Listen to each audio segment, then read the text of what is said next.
Good morning, everyone. Welcome to the modern market, where every day we discuss everything to do with the modern market. That is the crypto market, the NFT market, and any type of market where we may or may not make some money on the internet. For example, the InfoFi market. We'll be talking a little bit more about Kaito and the reflections there, as well as the bigger headlines today. We've got SEC launching a crypto fraud unit to combat cyber-related misconduct and to protect retail investors. I'm sure everyone will be very interested in that after the week we have just had.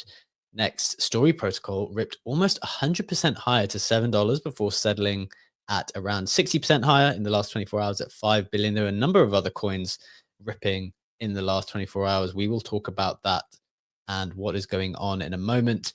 InfoFi platform Kaito settles around a 1.6 billion FDV, although I think it is still going higher as we speak. Staking was announced, so we'll be breaking down what is happening on the info side. Kaito, I think, will be very happy with their launch so far. We've also got the latest on price action on crypto and NFTs, plus a general discussion on what is going on. And remember, today we have an interview with Luca Netz in the second half of the show, CEO of Pudgy Penguins and Igloo, who are building Abstract. Cannot wait to have that conversation with him at the back end of the show today, moving into an extra half hour past 8 a.m. Eastern time. I've got Legendary and Bread with me at the moment in the co-host seats. We're ready to get into it. But just a reminder, friends, that nothing that we do, say, think, or feel here is financial advice. This market is very risky. We don't know anything for sure. Please proceed with caution and exercise your own judgment. With that out of the way, Legendary, I've added a couple of things to the disclaimer. I'm also saying now that financial advice that you either feel or think should not be construed as financial advice. How do you feel about that additional context? I like it. I think the disclaimer is only going to get longer and longer and longer, especially once we get to the point when we're going to have our AI agents doing the show in our stead. Then there's going to be extra disclaimers for that. And talking about AI agents, I've seen this yesterday with Freya. That was that company that had this experiment where you basically had to get the AI agent to send you the funds that it was safeguarding. And now they launched another of their games, which is pretty complex, actually. So you basically get to answer 15, 20 minutes of questions. You can do that honestly, or you can game theoretically try to optimize your answers. And based on that, an AI agent will be created with its own wallet, with the ability to post on X. Game's going to start, I think, tomorrow. And there's currently roughly a 200K prize pool. And basically what this game is kind of emulating is what Kaito did, but in a virtual world for AI agents, because your agent will try to become the most influential one. And the agent who wins will win. I don't know if it's all or the majority or lion's share of the prize pool, but definitely will be rewarded handsomely. Very interesting experiment. Set up my own agent for that. Nothing in partnership with the show or no sponsored segment of any sorts. Just found it interesting and did it myself. Yeah, that's pretty fun. Maybe share that one in the comments if people want to check it out. It just sounds pretty interesting. So yeah, let's take a look at that. Bread, what's going on your side, man? How you doing? How you feeling? Almost in the weekend. What's going on with you? Preparing for ETH Denver, frankly. I'm basically going to be the one talking for Mega ETH. So you are the yapper. You did I'm just the a lot of yaps. That's what you're actually. We have Luca today. I'm doing a panel with Luca. Me and him are on the same team, so I got to make sure that Nice. we're aligned here today. Have put pressure on him. But other than that, Kaito was yesterday, so I'm rewarding myself a little bit. I think I'm gonna buy a bike. I've been looking at some stuff, and I was kind of like, man, do I want to get something? I don't know. I had my what kind of bike are we talking here, Brett? I don't have a car. Motorbike? No, I don't have a car. So I'm buying a bicycle. I moved to a place that you could walk around. That was a big thing for me. I wanted to go somewhere. Infrastructure sucks in America. It's not good for commuting. It's not good for walking around. So I made sure to move to a town that it was walkable. And the next step up is to get a bike so that I can just have a little bit more reach, ride to the grocery store, do that kind of stuff. It's what I did in Norway. I fucking loved it. I didn't have a car for the 4 years I lived in Norway, because it was all one of those what they call 15 minutes cities. kind of like Yeah, situation. yeah, yeah. Where, like, everything is reachable. I loved it. I don't need a car. Like, well, we share one, but yeah. So I'm gonna buy a bicycle that goes off road and on road, just so I can kind of have a good time, cruise around the city. I like it. I like it. I like it rewarding yourself after, a nice win with the I'm a Kaito simple man. Yeah. drop. That's fun. And it's good that we keep having this stream of products. Every now and again, you guys just inform me, the algorithm, just like what kind of products we're going to be showcasing in the future Yeah. of live social shopping for the modern markets. We've got Your some Instagram is gonna be all of my shit because I'm the one that talks about stuff for you.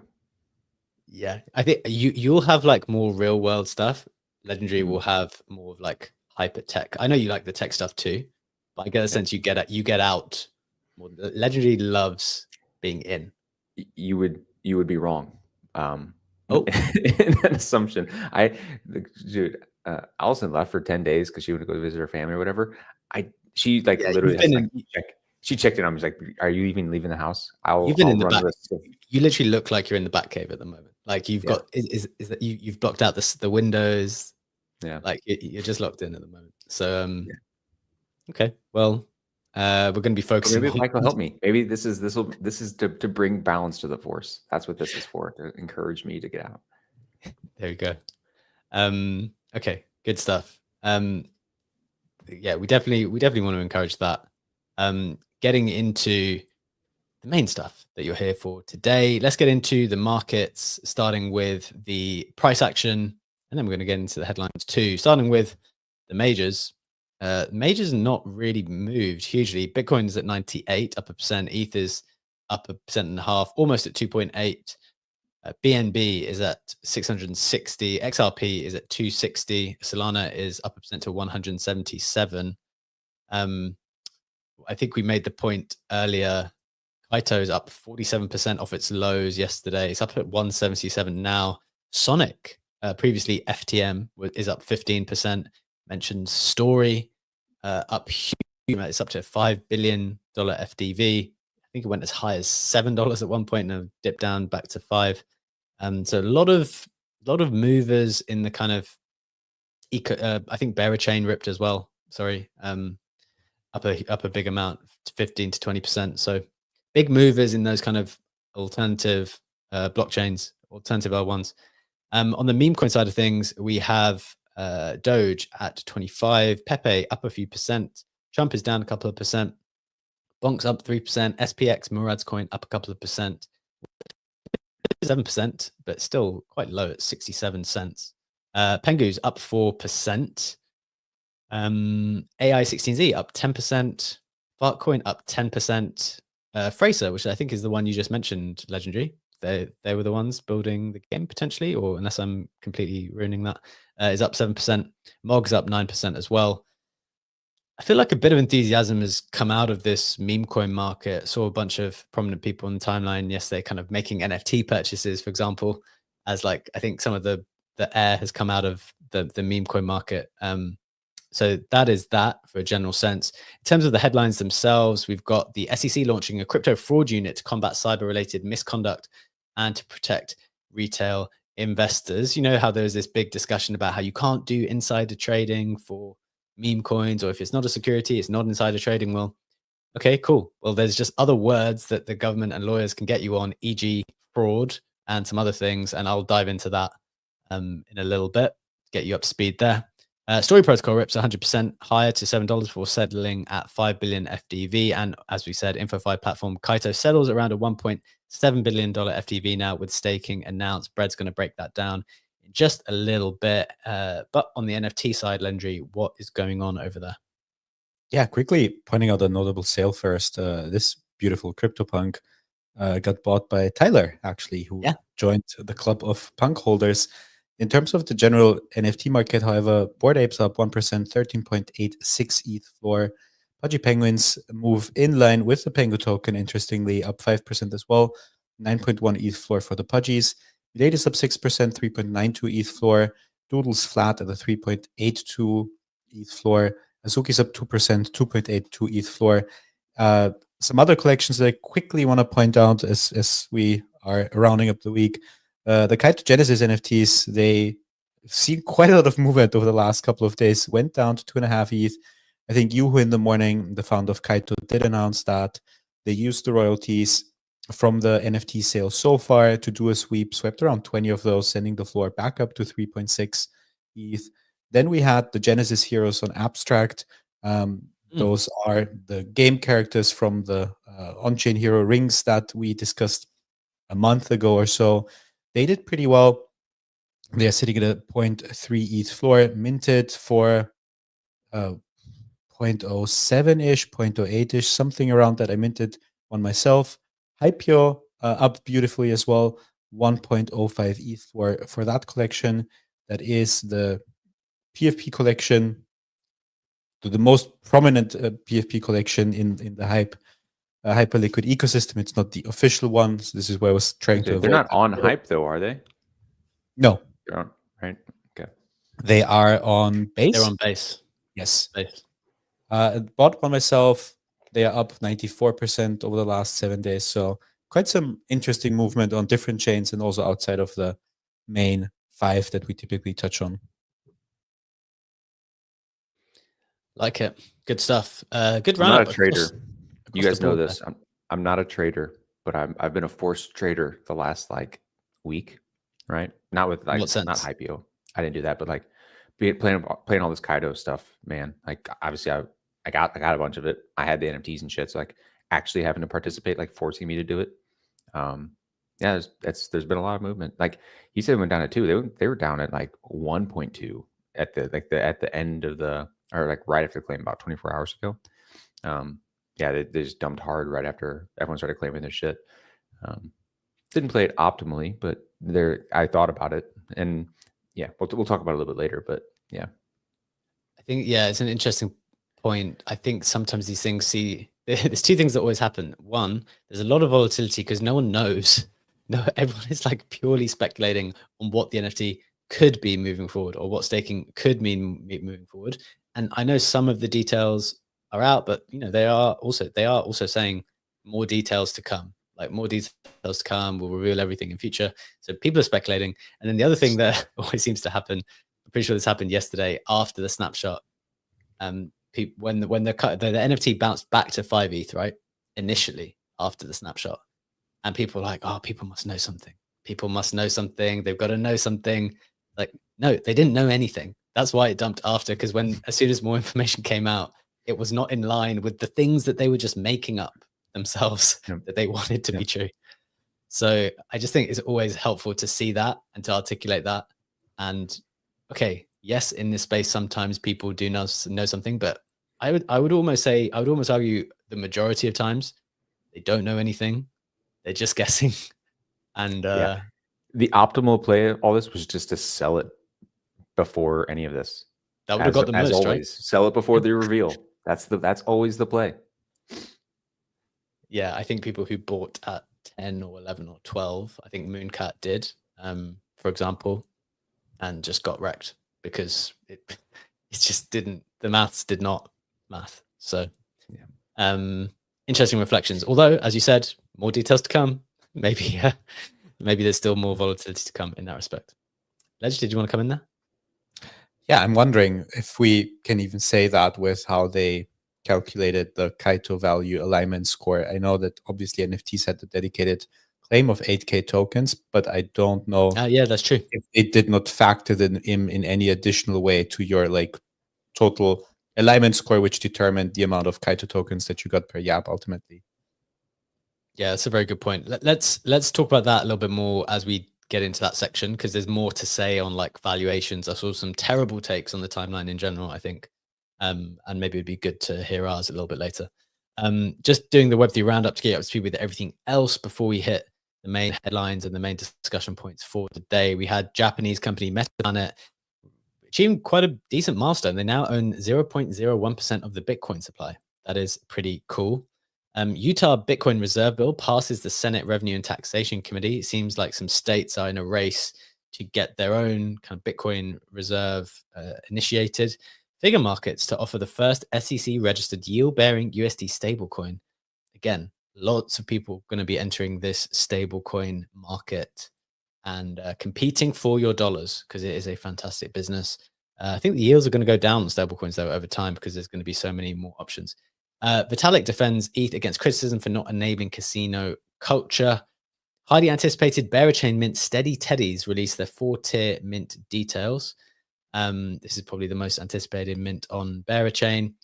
On other NFT related news, on the art side, Sam Spratt masks of Lucy public drawing received 761 entries for 68 masks. The masquerade. I think a lot of people are excited about Sam's masks. And then finally, Helio announces pay with Pengu integration for Shopify. I thought that was pretty cool to seeing kind of more mainstream integration there. That's the Web3 roundup. Before we get into the main headlines today, legendary Bread, what is catching your attention? Brett, you want to go first? All right, then I'm going to take it. Vitalik defending ETH. That criticism that ETH did not enable casino culture is such bullshit. We had DeFi summer playing out here. We had NFTs. With NFTs, we had so many mints that were like 9-figure speculation just on the mint price alone. We had all of those things. We had the same speculation continuing on the L2s.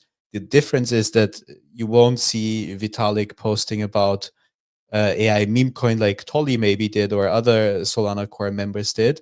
But in no way, shape, or form can you say that Vitalik did anything actively to hinder gambling. I mean, it's pretty clear that it's not like his favorite use case. But I think he's been, as much as I, half jokingly like to sometimes dunk on ETH on the timeline, he's been always very pro letting people do whatever the fuck they want on the blockchain. So like criticizing him for not enabling casino culture. Yeah, I think what was happening here is he was more saying that, what was he saying? There was a lot of conversation in the last few days of just like, I don't know if you guys saw like the Tolly conversation around how meme coin contagion is not the same as DeFi, and like DeFi summer was worse or better because the systemic risk of all the stuff that was going on.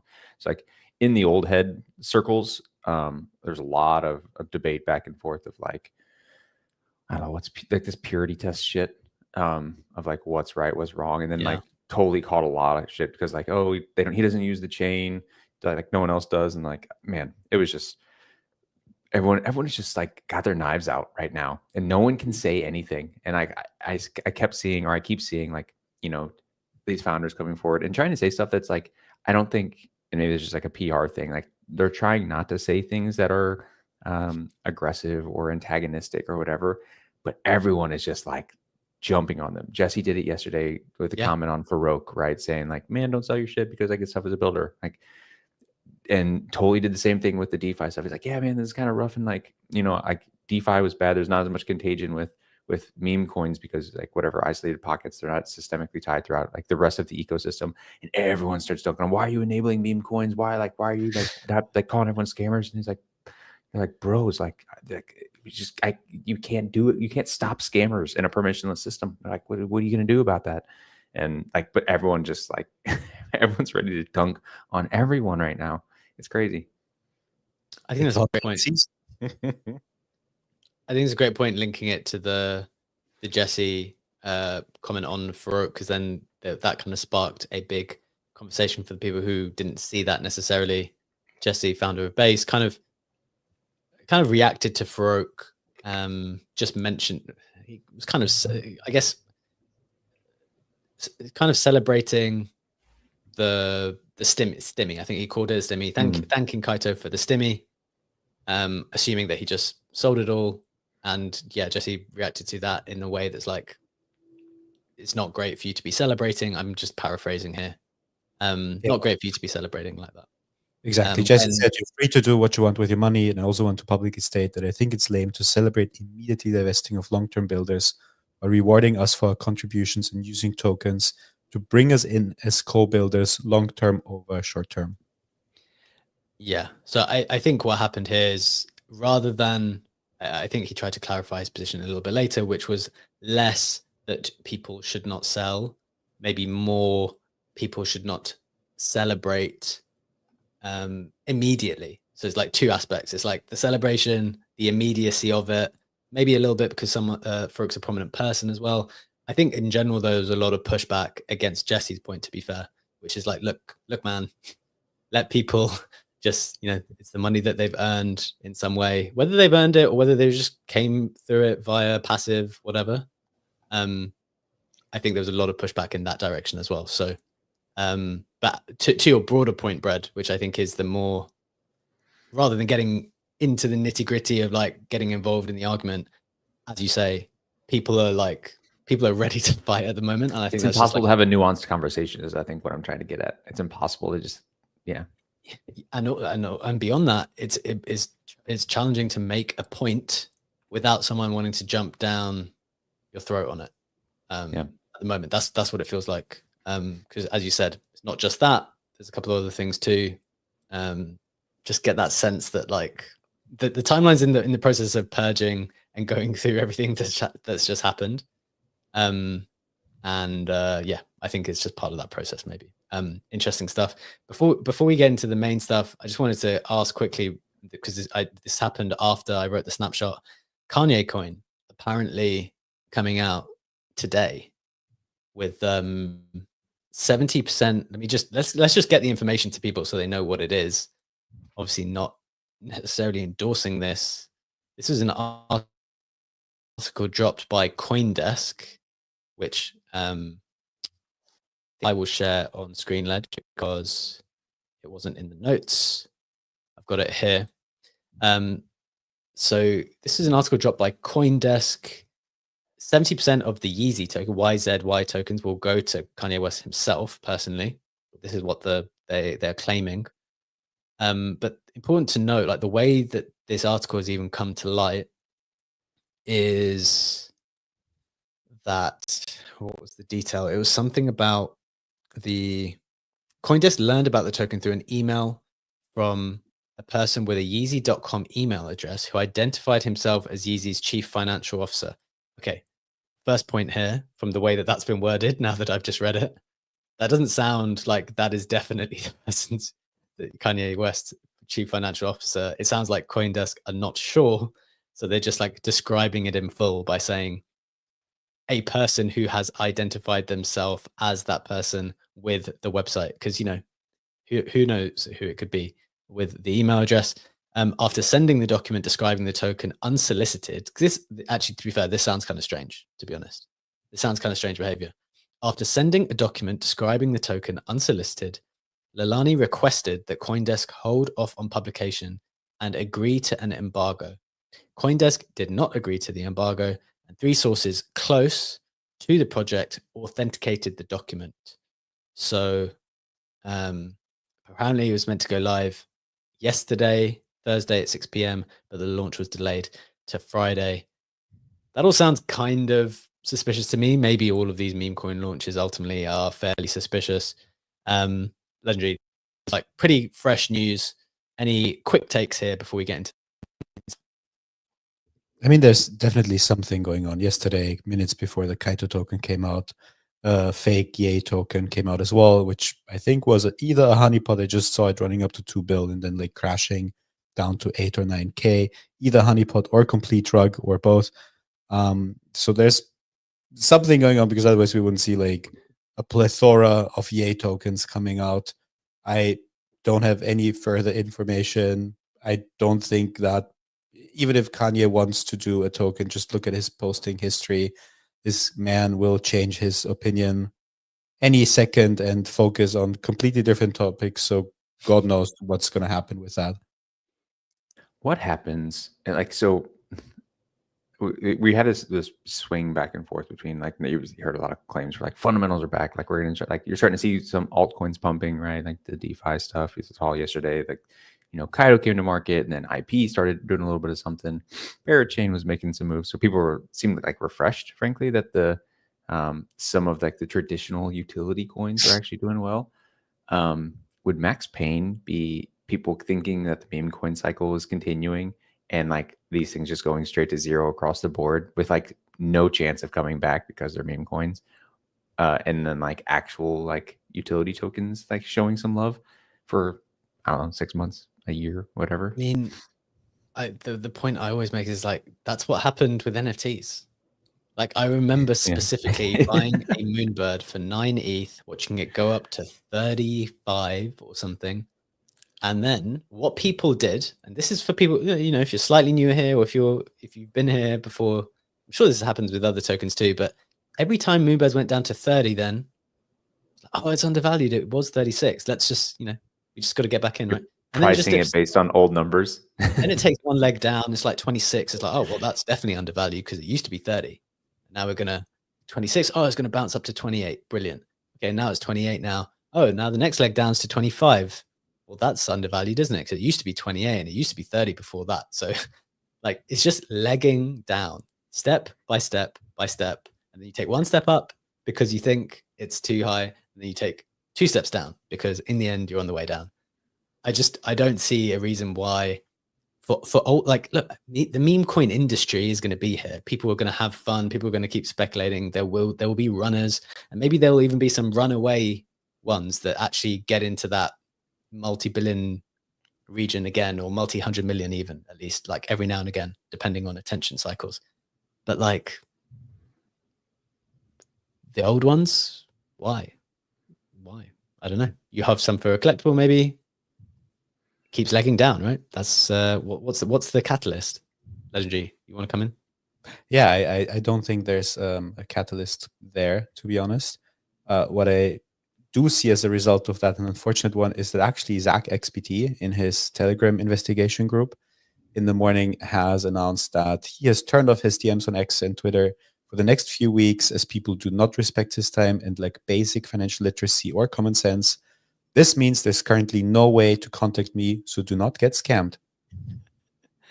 That is a message from the chief protector to say, guys, this has got so silly that I am out. I'm taking a break. That should be a sign to people. And maybe that is why people are taking some of the money. And instead of continuing playing in the casino, you see someone like Tyler going and buying a CryptoPunk. I saw OSF go and buy some art yesterday. You're seeing like people take their money that they've made. Right, where can I put it? A little bit of exhaustion. Yeah, taking it and putting it in something useful or interesting or meaningful or something. So whether that might even mean a rotation back to things with fundamentals, or it could mean real life stuff, it could mean art, it could mean something that is more enduring than the 2-hour meme coin cycle that people are playing on at the moment, or even less, frankly. Okay, unless there's anything else there. We've got a very important set of headlines to bring you. We're going to be talking SEC launching the crypto fraud unit, which is very relevant to the discussion that we've just had. We've got Story Protocol and Bearer Chain and Sonic all ripping. Legendary is going to break that down. And then we've got Kaito coming up as well. And just a reminder, at the back end of today's show, we've got Luca joining us for half an hour. So looking forward to that conversation greatly. Just before we get there, Legendary, let's go to our sponsored segment today. We're diving into Mode. They're focusing on AI agents. What information have we got? Indeed, we are diving into Mode. That is a layer 2 blockchain that is focused on scaling DeFi to millions of users through AI agents and financial applications. One of the pillars of Mode is the AI Agent App Store, which is a hub for users looking to outsource DeFi strategies to AI agents. And the launchpad to further scale the AI Agent App Store Mode is launching today, actually, and it's called Chirpa AI. Chirpa is an advanced ecosystem that enables AI agent ecosystem specifically that enables users to create, deploy, observe autonomous AI agents as they learn and perform various tasks ranging from trading to social interactions. While the launchpad by Chirpa AI Mode is set to launch today, Chirpa as a platform is already live. It is sort of a second life, the game for those of you who remember it, but without any human interaction. That means it's a virtual world that's populated by AI bots interacting with one another without any human intervention. And Chirpa has described the evolution of AI agents in 3 levels. And we've been to level 2 so far. So we've seen level 1, those are agents which can tweet. We've seen level 2, agents that still need human hands to hold them and guide them. And they are describing level 3 as agents that will on the one hand have, or where on the one hand there will be a marketplace for truly autonomous agents, and on the other hand there's going to be a marketplace for tools that power these agents. And the vision for Chirper as the AI launchpad on Mode is pretty clear. Devs create the tools for AI agents. The owners will select those tools, the building blocks as they call them, that will drive results, and the market ultimately will reward what works. This entire tech stack will be available for agents launching on Mode today, so keep an eye out on announcements from both Chirp AI and Mode Network. I like it. Good stuff. Mode are definitely focusing in on AI agents, wanting to try to solidify themselves in that next position as a key chain that is bringing AI agents along with Solana and Base. So interested in that. Thanks, Legendary. Getting into the first headline then, we've got the SEC announcing something very important and very timely, to be perfectly honest. There's been a lot of discussion on the timeline about insider trading and what has been going on with Kelsia Ventures and all of these prominent meme coin launches where people have been sniping them, making a hell of a lot of money. The chart goes up instantly, it then dumps instantly. A lot of money is being made, and there is the position that these tokens are not securities, and therefore there is no such thing as insider trading. That is technically true. However, there are all kinds of other things that you are doing wrong when you are doing that type of launch. And so I think what this SEC announcement is describing is an attempt to deal with some of those issues in a universe where they have said that most of meme coin activity will not be under the purview of the SEC.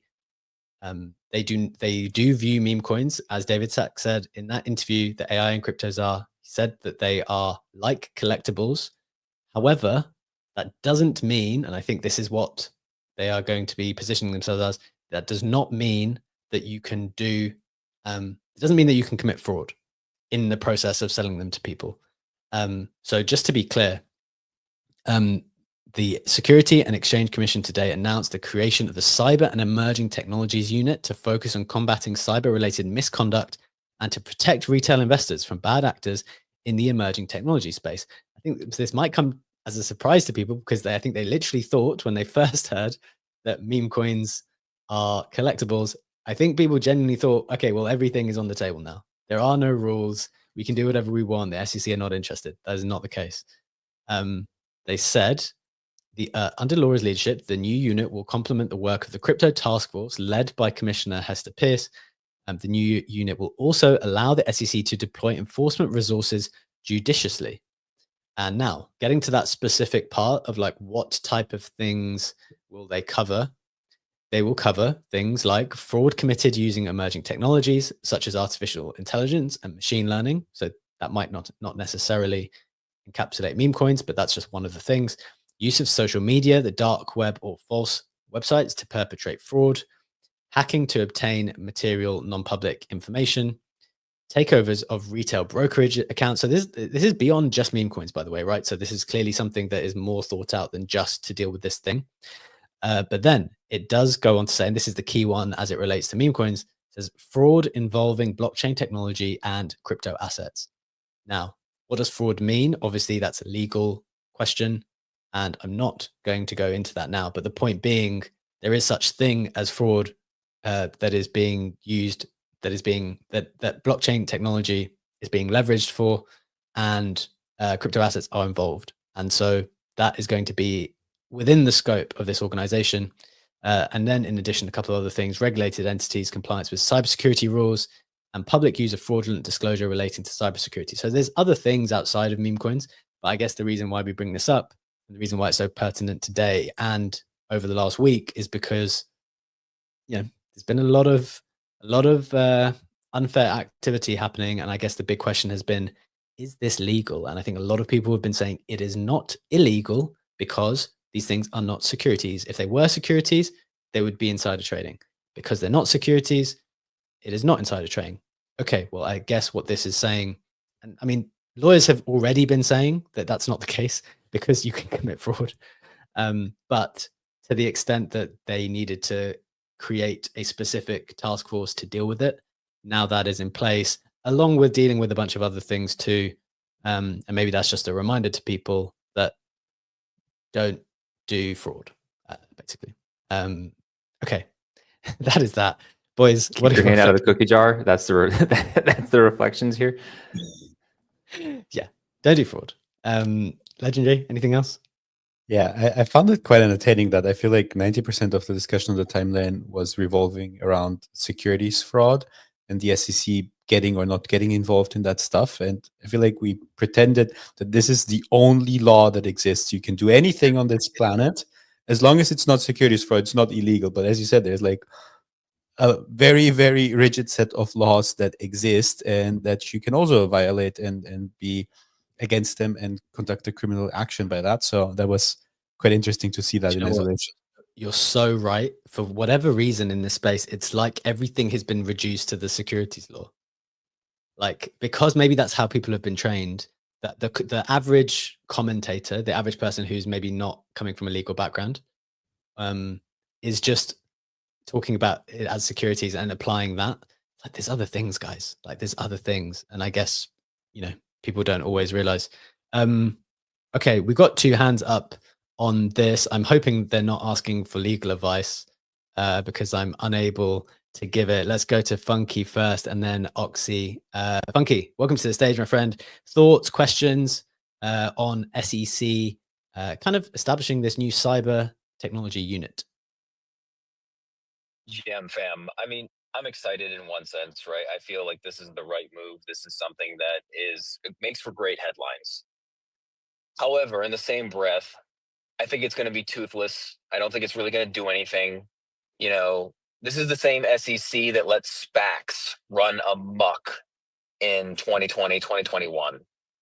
And then not saying that there was lots of insider trading in that per se, but the SEC always wants to pose as if it's going to somehow protect consumers, protect retail investors, and it does a very crappy job at doing so. So, and I think it also strikes at the heart of something much bigger and broader than just even what is quote unquote legal. I know that I had a great back and forth with Sam about, the Portnoy stuff. And I said at the end of the day, it's unethical, right? Regardless of whether it's legal or not, it's unethical. It's shady. It's a shitty way to dump on people. And I feel like this is something that's not talked about. Maybe this is just my, being a philosopher at heart. I feel like people don't want to have, as Brett said earlier in the show today, have a nuanced conversation about anything. But I feel that all of this is highly unethical. Whether you want to call it insider trading or not, the fact that people have early access, we've talked about this on the show for a long time, that information asymmetry, right? And if you get in early and then you're dumping on people who probably don't have a whole lot of money to be spending and they're, let's admit it, they're gambling, they're trying to make it rich quick. And it only ends up hurting people and it only ends up hurting our entire space.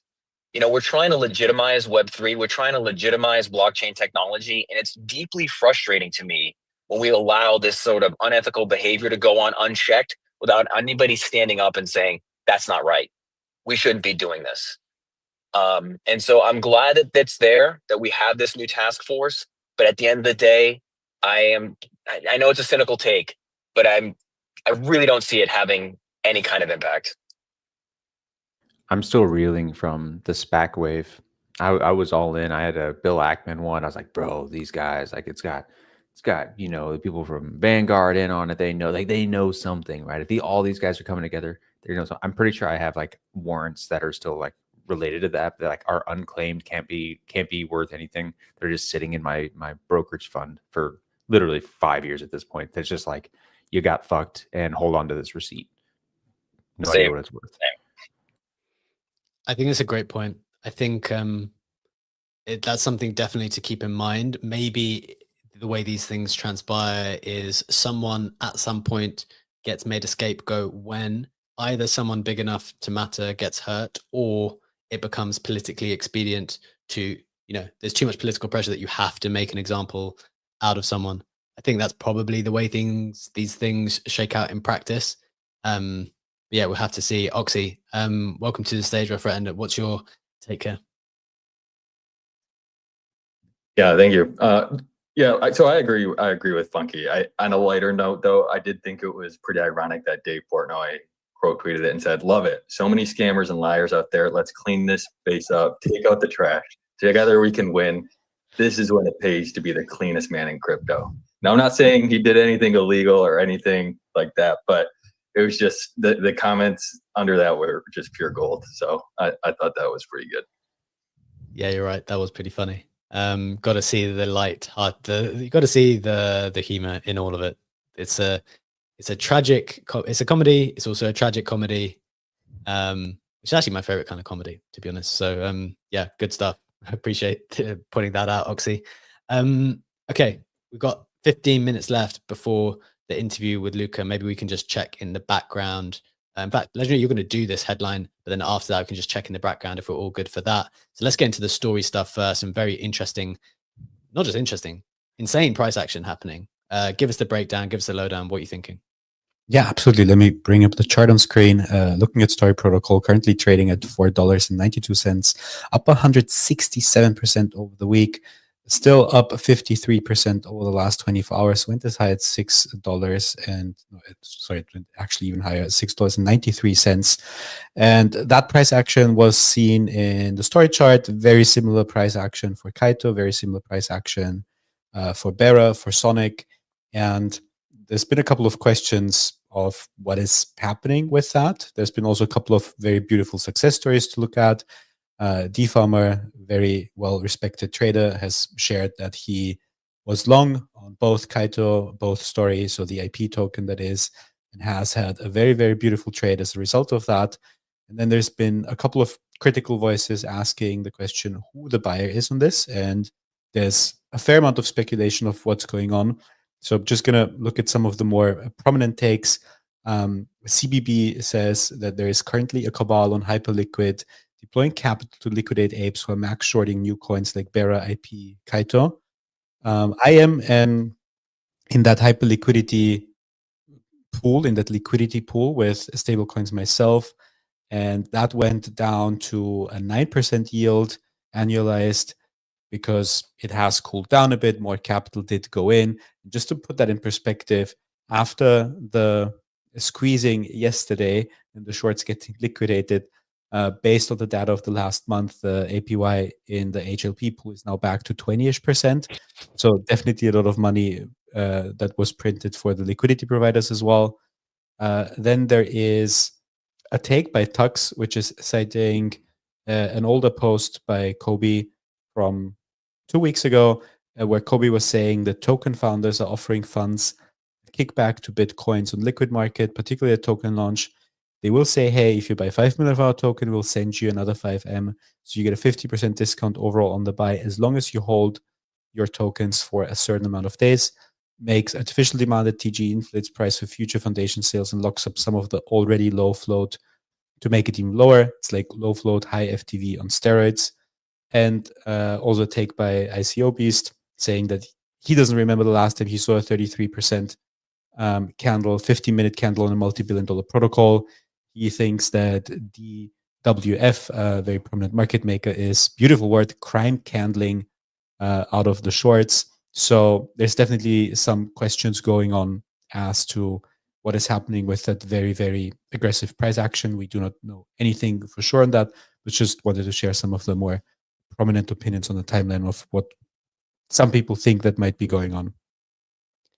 Yeah, great points. I think on the second one, starting with that one, it's a reasonable question to ask, right? Like, I think Kobe is obviously incredibly well connected, must be hearing all of that stuff. So knowing which protocols are either offering those deals or incentivizing that type of buying behavior seems to me to be relevant market information.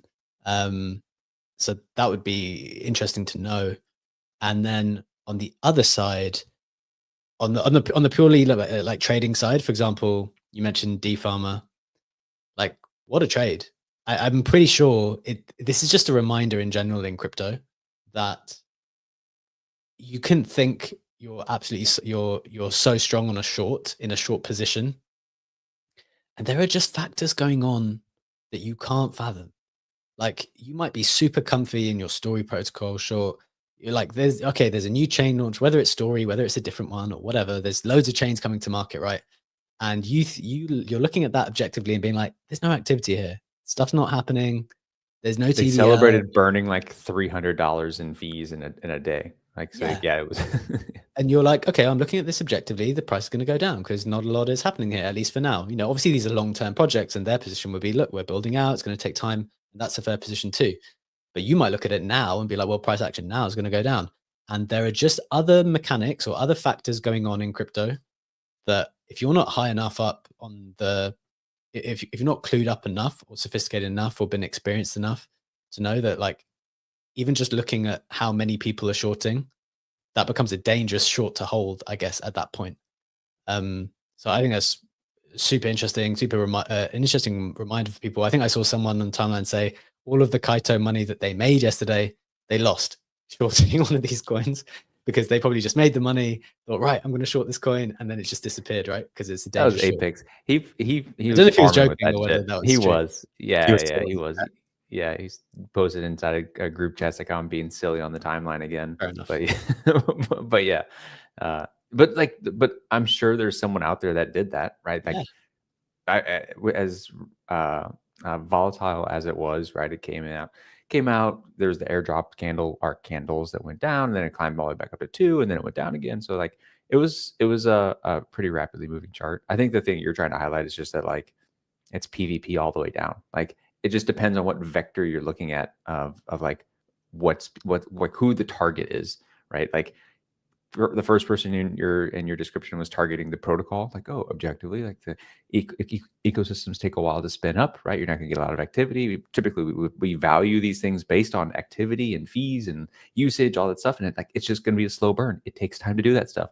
And meanwhile, the target for another group of people, apparently with a decent amount of capital, is like, you are my target, sir. You, the person, not the protocol, not like the objective fundamentals of any of this stuff. It's your position, and you got lazy, and I'm going to get you, right? You expose yourself. I'm going to teach you a lesson right now. And yeah, it's just, there's a bunch of it. I think also the other key takeaway is you just want to know whom you're playing against. ICO Beast had another post saying, so what other ex-prestigious quant fund turned crypto founders are launching pre-TGE protocols, alluding to both Jeff with Hyperliquid and Yuhu, who was formerly at Citadel, I think, managing a $500 million fund. Dudes are absolute pros at looting people on the charts. I want exposure to the next one. So if you play those games, you should know who's on the other side of that. Yeah, I think it's a great point. Education for a bunch of shorters yesterday, probably, whether you feel it's justified or whatever, like, it happens, and it happened yesterday. So education, right? We want to get into the Kaito stuff before. We're still expecting Luca to join us in the next 5 minutes, so stick around for that conversation with the CEO of Pudgy Penguins and Abstract. But before we get there, Brad, Kaito, staking, how much, huge. Yeah. What are you thinking here? I'll go through the timeline. So we've been talking about Kaito a lot the last few days. So I don't know how much you guys covered yesterday, but for those who are unfamiliar, right? So Kaito is the InfoFi platform. They have been giving out yaps. Yaps for the things that everyone is getting for having conversations on the timeline. They recently had their TGE, just the other day, and it came with a lot of opaqueness, I guess we'll say, on like what the utility of the token is, right? We had some vague stuff. We were looking at contracts deployed to the chain where we said, okay, we see a staking contract. We don't really know what the token's for. We can kind of infer some things. But since the drop, right, we have the NFTs that had a claimable token amount with them. We had, again, your yaps. We learned that there was some other off-chain stuff that they were using to reference to determine how much you were able to claim, whether you were a Kaito Pro user or whether you were talking fondly of the protocol over the last few months, because they were analyzing all of your actual texts that you were writing about, right? So like, we were learning all of this stuff actually had implications of how much you were actually able to claim. Perfect example of that is like Legendary and I, right? Like, I had far less like direct Kaito as a product exposure than he did, right? So like I yapped a lot. I was number 9 yapper like in the entire universe, but my claim was roughly the same as Legendary's, who was also a good yapper. But you know, I think what number did you settle at? Legendary top 20? 32. 32. So he was 32 as a yapper, right? In the gap, you know, whatever, say it's 40%, just top of my head. His claim was actually pretty close to mine. And I think he actually maybe exceeded me because he had, you know, Kaito Pro, because he had been talking about the protocol longer, right? He had, so like there was other factors at play that no one really truly knows what that allocation was. Anyways, everyone got their tokens yesterday. Price was going all over the place. Everyone started dumping the NFTs because they didn't know what they were used for. Since that time, Yuhu, the founder of Kaito, has come out and said, okay, like you guys saw staking. Staking is now live, right? It actually was at claim, but like he reported it this morning. But you know, he's saying currently there's 10% that's staked with a 70% APR. They'll expect that to normalize. The source of the rewards are coming from liquidity incentives. Next week there'll be net sync for the given the network fees. They still have more utility that they're going to talk about, so expect this to just kind of be a rolling set of updates from the team. They had the HODL score, HODL score, which will boost your voting rights in Kaito Connect. Kaito Connect being the platform for choosing which protocols get added to the TGE, pre-TGE dashboards. So like the thing that Mega ETH got in on, that like then you can see the social graph of our users or people talking about us on crypto Twitter specifically. And then he's saying Genesis and NFT holders and Kaito stakers will always get priority access to everything they do at Kaito. So just kind of reaffirming that you know, we're not going to forget about you. These things aren't going to die off. Now, pointing back to what Bchek was saying earlier in the call, just because something had a previous high price does not mean it's worth said previous high price. So the market is currently trying to pre-price what these NFTs are actually worth, right? So we don't know what future utility is. Everyone is speculating on price. They're currently pumping up to, like, I think just back up to like 3.3 ETH, something like that Legendary said. They were down at like 1.2 yesterday. They were up to 11 3 days ago. So very volatile. But we don't know what the true market price is of these things, right? It wasn't worth 11 ETH, but people were buying them for 11 ETH, at least presently, right? Then they sold them down to 1 ETH. Apparently that like maybe it had overdone a little bit given like the staking rewards and what they're going to do. And they're sweeping from their own funds to actually buy these things up. So TBD on what's actually to come for the full utility of this stuff. I've seen some speculation around the numbers of the actual claims skewing the actual float of this project. What I mean by that is, like, if you look at some of the Dune dashboards that show how much percent has been claimed for these airdrops, you know, it's still hovering at like 29% based on these numbers, which is 100 million hard coded in the contract. But they only actually loaded it up with like 30 million Kaito.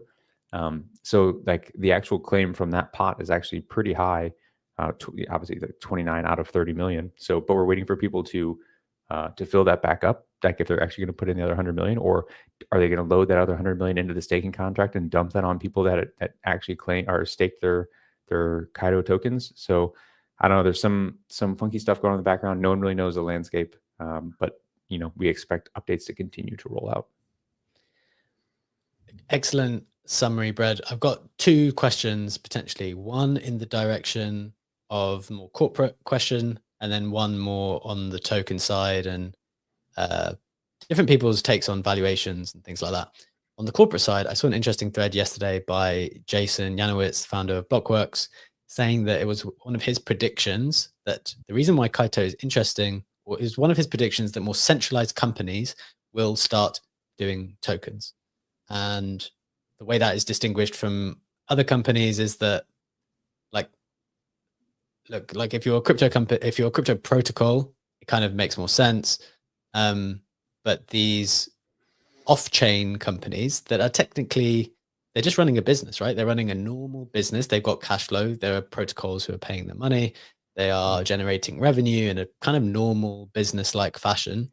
Yeah, Kaito has no smart contracts outside of their token, right? Exactly. So his prediction is that, you know, we're going to see more of these things. There was actually I don't know if it's a lawyer from A16Z or a prominent person from A16Z to say, like, no, that's called a securities offering. Like, you're not allowed to do that. Yeah. But I guess the question is, will countries who are maybe will companies who are going by the laws of other places try to design their two things will happen. One, they'll see this valuation and say, that's worth a lot more than what I can raise at.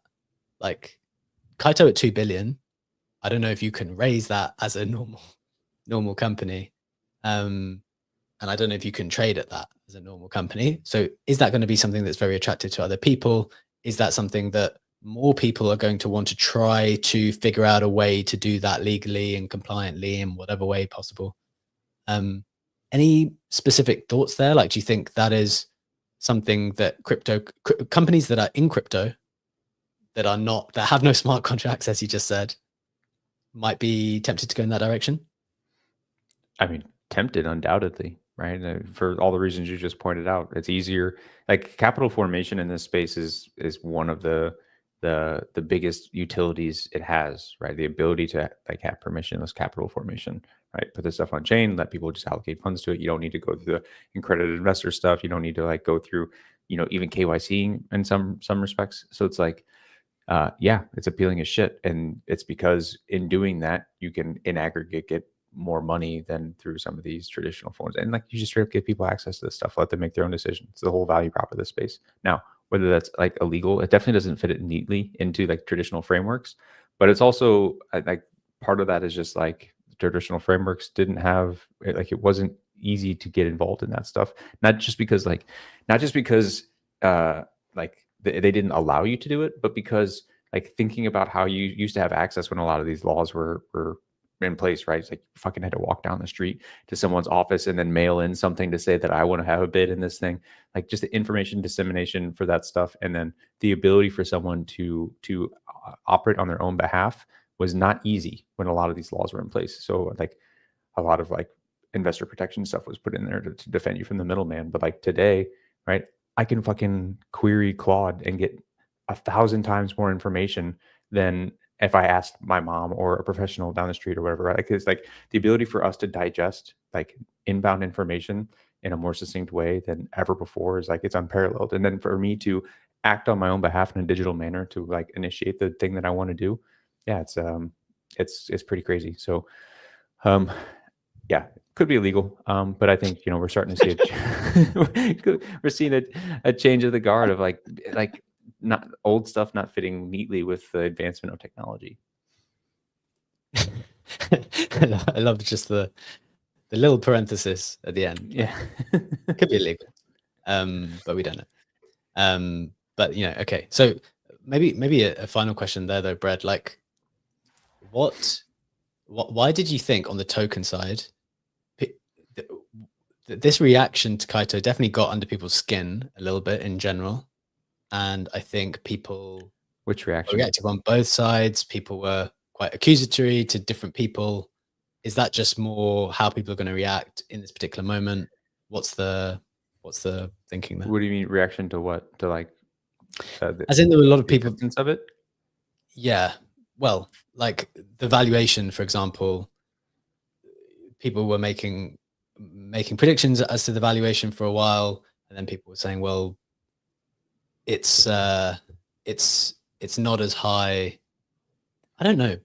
I think there's just a lot of people who are critical of people who are maybe very bullish on the project, and then who maybe sold a portion. And I feel like there's this big disconnect between people who are saying that this is a valuable product, and then there's sometimes this outside expectation that people are going to hold the token. I think those two things are different, right? Like the product is here, the token is here, and my view is that the project needs to kind of really, really think quite hard on how to make the holder think that the value exists in the token to express how bullish they are on the actual product itself. What are your final thoughts there?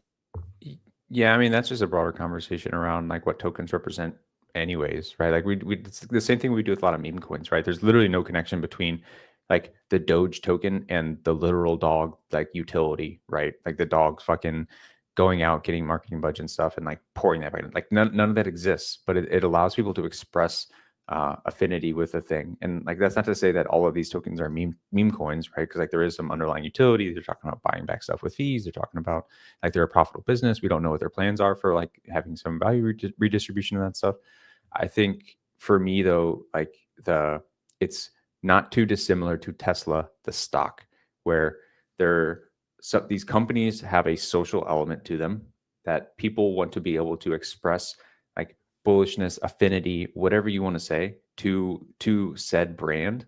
And then the only way that they can express that typically is through buying the product, which you can do at Kaito Genesis, or if you're not interested in the product, but you're bullish on like the thesis, you can do it through tokens or stocks or whatever, right? So like it's very similar to basically everything else that we grapple with in both this space and in TradFi recently, where attention markets are starting to take over on basically all verticals. And again, you're seeing it on like the actual chain valuations too, right? Ethereum versus like Solana. Like we're talking about this whole moneyness stuff. That's like a nebulous, like bullishness thing. Like, oh, I have this thing not because I use it, not because it's generating fees, but because I think other people will want to do this thing because it has attention, right? So, yeah, I don't think that's something that's unique to this specific application of Kaito coming to market with a token that kind of isn't attached to the actual product itself. Got it. Any final reflections on the price, where it is now, Brad? Before, just so people know, we do have Luca with us. We're just checking in on some audio and video stuff, so we're excited to get into that conversation in just a second. Talk us through your decision when it comes to staking, Brad. Yeah.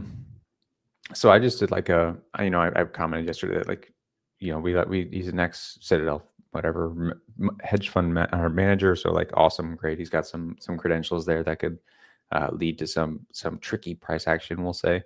But my decision was all based on like there wasn't enough information for me to take a full stack risk on going all into staking, right? They said at drop 75% gets a nice little badge.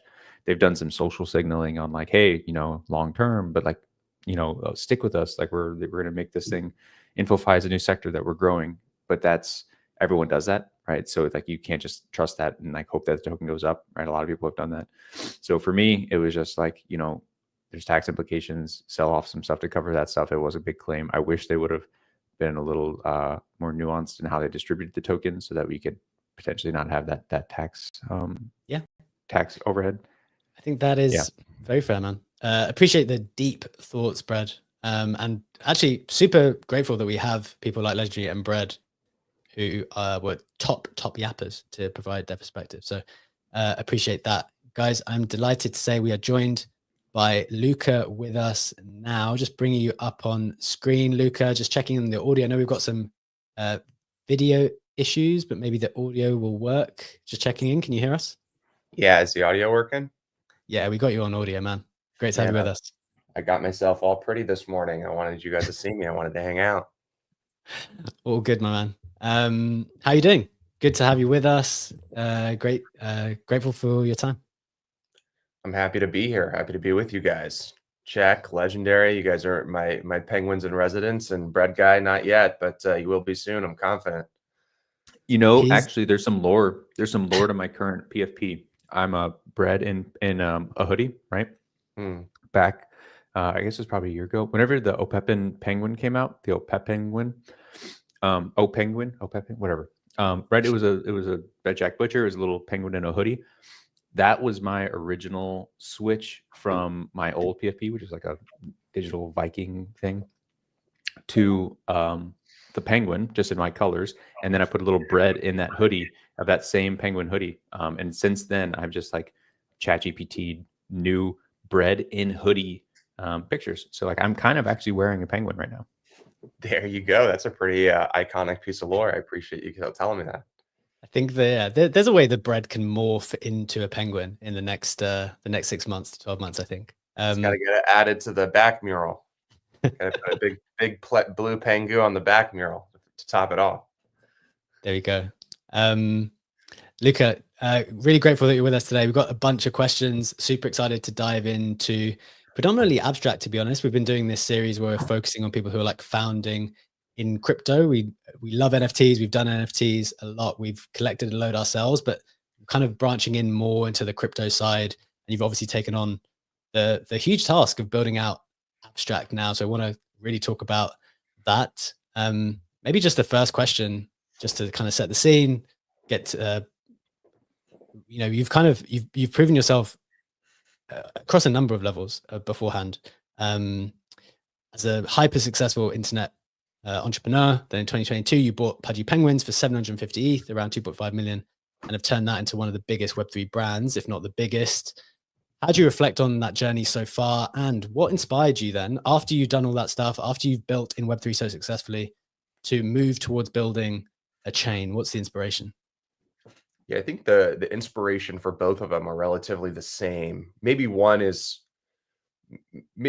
a little more different than the other, but I think in principle they were the same. I think when we bought Pudgy Penguins, it was a little bit out of frustration in the sense that I felt like there was so much progress, being made from a capital raise from venture and community perspective around this like next generation brand and innovative new way to kind of build communities. And there just seemed to be like a ton of things that I felt like was relatively obvious. And I ultimately felt like the bar had yet to be raised the way that I internally thought that NFT should be built, or at least in a certain capacity built in a way that I thought they should be built. And so we bought Pudgy. The rest is history. You guys have obviously been here for the last couple of years and have been watching the journey. But when coming across building an L2, I think the first one was out of necessity and trying to build an ecosystem in which we didn't shoot ourselves short in value accrual, I think was like how we got there in the first place. Meaning, we have Pudgy toys in Walmart and Targets, and I think just over 10,000 retailers across the country or across the world. We had this, we have products that are built for mass market that are using L2s. I believe all L2s from a tech perspective will be commoditized. I think they're following the same path that LLMs are. I think if you think that LLMs and blockchains are similar in the sense that they will all do the same thing 4 or 5 years from now, where's the value? I think the value's in the experience, the value's in the brand, the value's in the wrapper and the community. And so, thinking about the brand and the community, those are two things that we've been building for the last couple of years. The wrapper and the experience has yet to be really compartmentalized in a way that I think makes sense. And so, when kind of first exploring abstract for our own selves, we ultimately, after taking a deep dive and looking at every chain, I kind of saw an opportunity. And the opportunity that I saw was one that felt obvious, but it was the same obvious opportunity that we saw in Pudgy Penguins that we saw here, which was, I just think people are building it the same way over and over and over and over and over again. And just nobody, I think, is trying to do something different. And so I actually believe in a central destination, a central, interface in which the entire chain is vertically integrated, in which you can do everything through this one singular interface. I just believe in that. I believe in that because we've seen this in similar times prior to Web3 and Web2, where I think, when you have pieces and something that I think clearly works, but it's fragmented and the experience isn't curated properly, that ultimately, the people who are smart enough to get it end up getting it, but it never breaks through into true mass market penetration. And so from my perspective, I thought to myself, well, if blockchains today feel like 4chan and they're decentralized and you kind of put the pieces together and you know how to navigate it, then ultimately, you can find, parts of that website that are super helpful. And if you don't know how to navigate it, you can find parts of that website that are super harmful. But, 4chan was, I think, the first version of what it made. And there hasn't really been another one since, because ultimately it doesn't drive growth. And so if I were to look at 4chan and if I were to, create the analogy that most blockchains today, to me, feel like 4chan, they feel like a puzzle piece that you have to put together to actually use. Our thought process internally was like, well, how do we build Instagram? How do we build something? And I kind of referenced the barista test, right? If you told your local barista, I'm going to give you $1,000 if you can go buy this coin on Ethereum within the hour. what is the probability of her actually being able to win that $1,000 and performing that action within 60 minutes? I think the probability is around 5%. But if you told that same barista, I have $1,000 for you to go onto this website, abs.xyz, and buy this token, I think if you go through our experience and our flow, I believe that the probability goes from 5% to somewhere to 35 to 40%. And obviously I want to get that to as close as 100 as possible. But that is ultimately, you know, the mindset and kind of how we're building this is how do you build the best consumer experience? I believe in blockchains having a central destination in which there's a verticalized experience in which you can do everything on chain. And though I know it's unorthodox to current behavioral patterns and how I think we're all used to doing things, I think our goal has always been, right? Like our mission at the Igloo has always been to go bring a new set of people in, right? That was our mission at Pudgy. That was our mission at Igloo. That's our mission at Abstract. And I know we got a lot of slack for that. And that, you know, obviously prevented, you know, and has to some degree been a little bit of a handicap to some of the, you know, on-chain momentum within the ecosystem. But yeah, so I think that's right. I'm going to leave. Brad's going to dive into a bit more the experience, because I think that's an excellent distinction you're drawing between the experience of Abstract versus some of the others. I wanted to double click on that point you made about how L2s are just proliferating. They're all exactly the same, doing the same things over and over again. And you guys have definitely made a conscious decision to differentiate yourselves in a few ways. Just naming two, and then giving you the chance to maybe speak to those and maybe other conscious decisions you took. You know, you've gone for this streaming angle, which as creators we find super interesting. And I think that's pretty interesting. And also maybe just the lack of DeFi, right? A lot of crypto natives might have felt that there's like less for them to do, in the sense there's no liquidity providing or no significant liquidity providing. And so you've obviously made those two conscious decisions to try to bring in this next generation of crypto users. How are you thinking about that? How are you finding that going? What's your strategy there? Yeah, so I think on the streaming side, it's about entertainment. So like, why do people come into crypto? They come into crypto to make money, and they stay because they're having fun, right? And so like fun, if you were to derive fun into one word, it'd be entertainment. And so like, I also looked at like what makes chains. Chains are only as good as the apps that are built on top of it. And so what's a compelling story? One, to entertain the user, and two, to give apps PMF. And so I was trying to think of an automated reward system for content creators to go and bolster apps on the chain within the ecosystem. And so, you know, if you actually think about the funnel at scale, the website at scale, if you put all the pieces together and you put fuel on the fire, I think is a pretty incredible one, which is, I think we have the best 0 to 1 in crypto, meaning you point somebody to abs.xyz. I think it's the singular best destination to onboard them. And then they go and they're watching a streamer. That streamer's playing an Abstract app, right? Having fun, hopefully, making money, hopefully. And they are then, you know, almost converting the user who is just onboarded into the ecosystem to go and maybe, you know, inspire them to follow suit in terms of, you know, enjoying the product the way that they're enjoying it. And then you automate that system by basically saying like, hey, streamers on the platform, like, there's a lot of different tranches of rewards, and you guys are going to go into a tranche that is going to be beneficial to you guys for bolstering and advertising and entertaining and providing, you know, entertaining content, you know, on the platform. And so, you know, at scale, right? If you're actually, so the beauty about having one central destination is I only have to market one thing.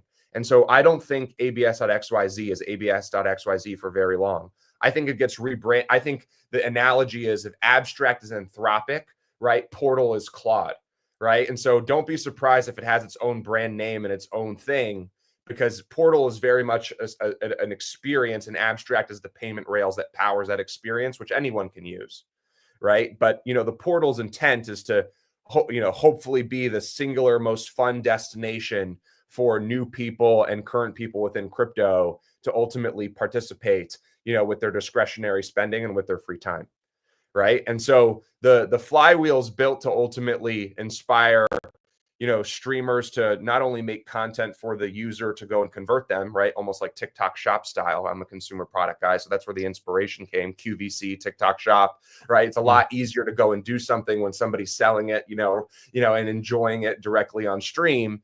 And then if I activate our machine, which most people haven't really seen our machine, but if I'm being, those who are really paying attention to Pengu, they saw what we were doing really early on those first couple of weeks. We have a unique ability in our organization to get hundreds of millions of views through TikTok, promoting, games and products. And then you point that to one singular destination. The onboarding's easy. The streamers are converting. They're in this own little tranche where, the streamer rewards are interesting because, it's easy to make sure that 1,000 people are taken care of. It's like, it's harder. The big problem with like airdrops is like, oh, there's like, 1 million people. Like, how do you make it meaningful for everyone? But like when you have 1,000 people, it's really easy to be like, okay, I'm gonna, you're playing a huge part of my ecosystem. I'm gonna take care of you in a super meaningful way. And then you kind of create this like self-perpetual, kind of flywheel. And again, I just think it's different. I don't think anyone is thinking around fun and entertainment and creators and centralized experiences and that vertical integration and understanding that, like, look, at the end of the day, if you want blockchains to really break it into scale, this idea of putting, installing the MetaMask and then going to Uniswap and then like, funding it on another bridging website, like that actually fundamentally doesn't make sense for the average Joe. Like the people here, you have to naturally understand that you are clearly a little bit different than the average person, right? You have a little bit of you're a little more, advanced, I would probably say, like when it comes to just the average Joe. The average Joe needs if you really want that breakthrough, they need an Instagram style experience, one that basically makes it easy for them.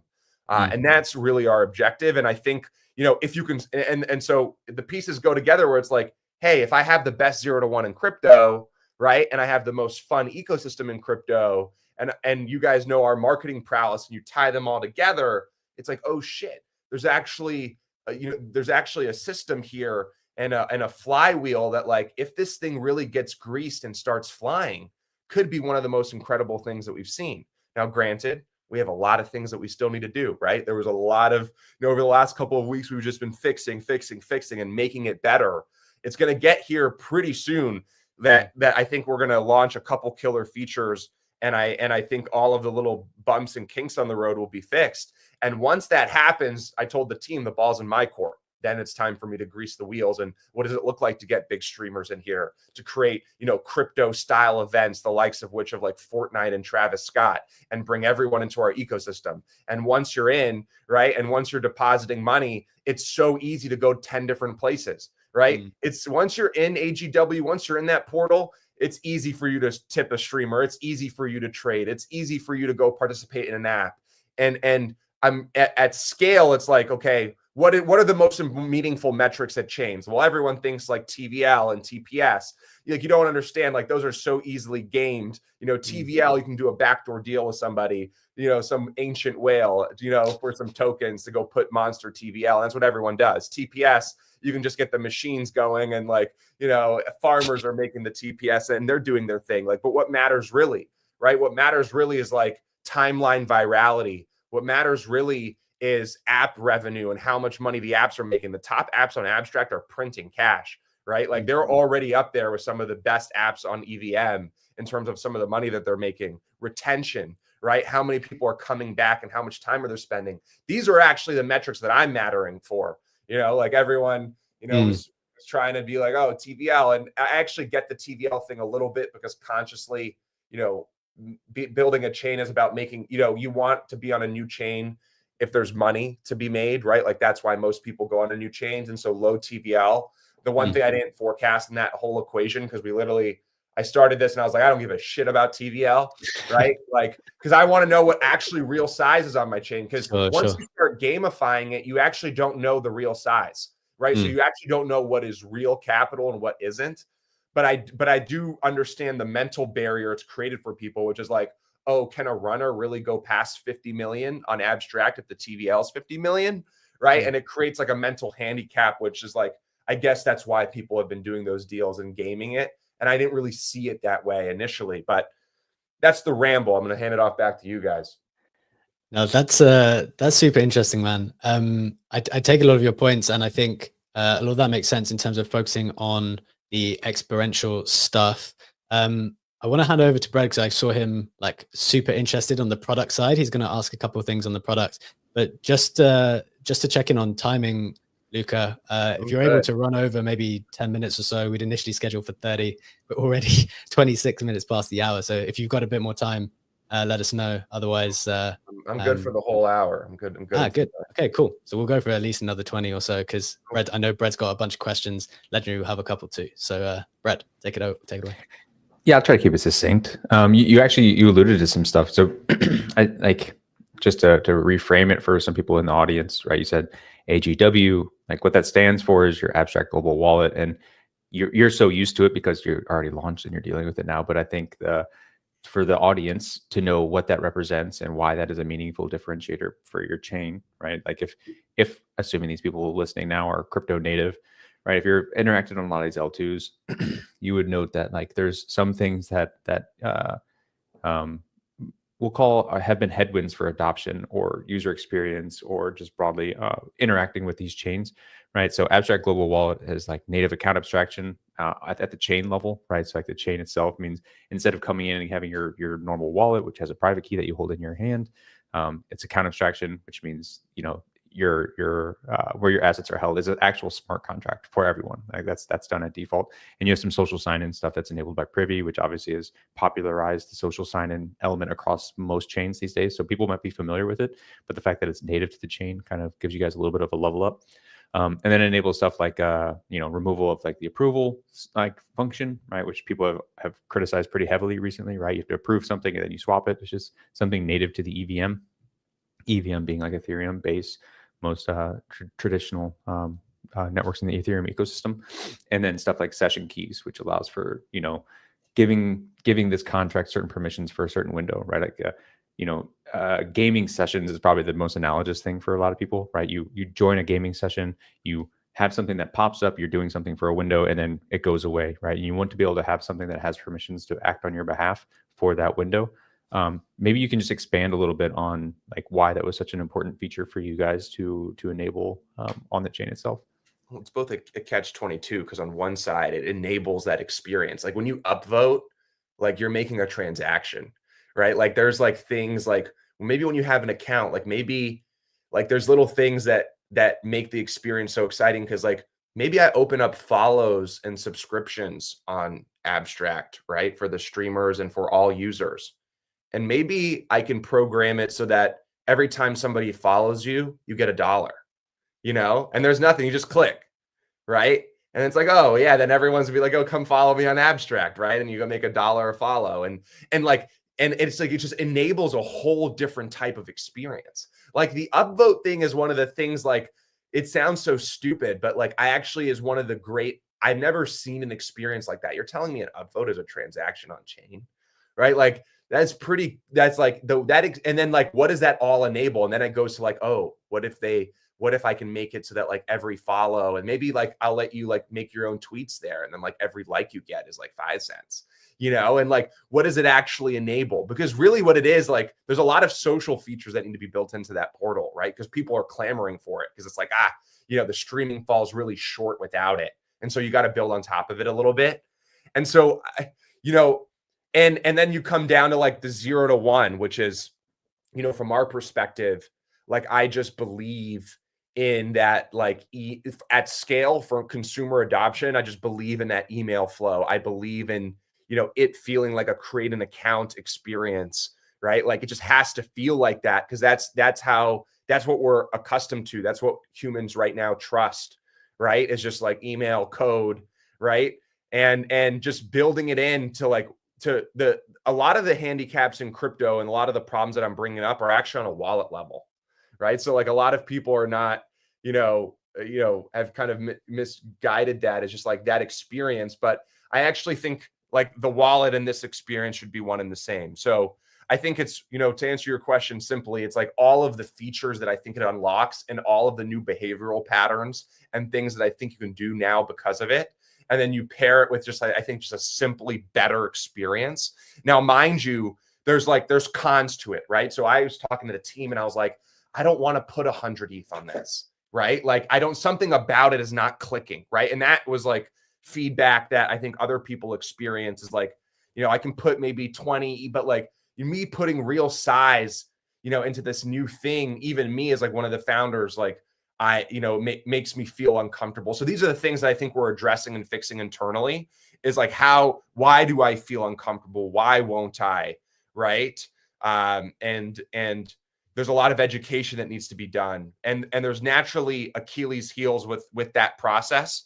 But I think if we can address those Achilles heels, right, and give current existing users something that they're familiar with and maybe a different part of the experience, right? Not necessarily the portal experience, but maybe the abstract experience, then I think we can give the best of both worlds. So, you know, I think the default thoughts whenever you're dealing with on-chain transactions that everything has to be financial, right? So like even what you're talking about there with like, oh, I do a upvote or whatever, transacts $1 or makes me tweet whatever. But I think one thing that would go hidden here, and is actually very similar to what Kaito did recently with like Kaito Yaps being put on chain with the Ethereum attestation service, is it allows for a level of composability, right? Like if you think about what's going on in a traditional website, right? We'll use Reddit upvotes as an example, right? If I do an upvote, only people in the world that have access to that upvote or knowledge or awareness of that upvote are Reddit, right? That's the problem. But if you do it in transaction on chain, because the nature of these things and the stuff's permissionless, open, you know, public, right? That means I, as a developer, can come along and I can actually build something and compose with people who have upvoted, right? So now it's not transactional, but it is informational, and it is something that can make an ecosystem more intertwined, robust, and frankly fun, creative, and open for people to build on. So I think outside of just a straight up monetary aspect of that stuff, which is real, right? You can actually do that. Like you click a button and it takes money from you and gives you $1, but you can also just it allows for composability and doesn't bound all of the things that can be built on top of this thing to just the entity that runs the thing, which I think is ultimately what this place is powerful for. I know B-Check had a little bit something you want to say on it too.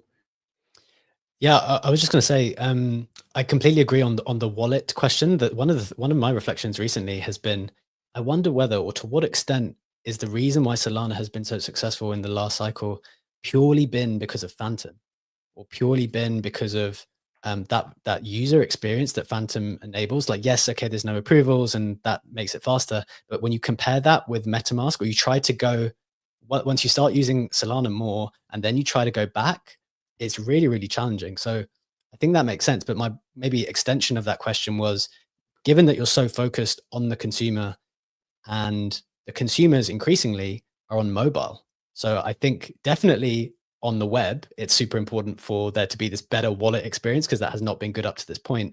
But to what extent are you guys thinking about mobile? Is that something on the horizon? How are you guys thinking about that? I don't know what you can say, what you can't say, but I'm curious from the user experience. Yeah, I just give credit where credit is due. I mean, dude, this abs.xyz on your phone is nasty. It's good, dude. Like, just do it. Go on your phone, type in the email, like comparatively, like it's not even a PWA yet, like where, you know, you'll probably see a PWA soon, something that you can like download like Friend Tech, right? And just keep on your phone, or Fantasy Top. So you'll see that from us.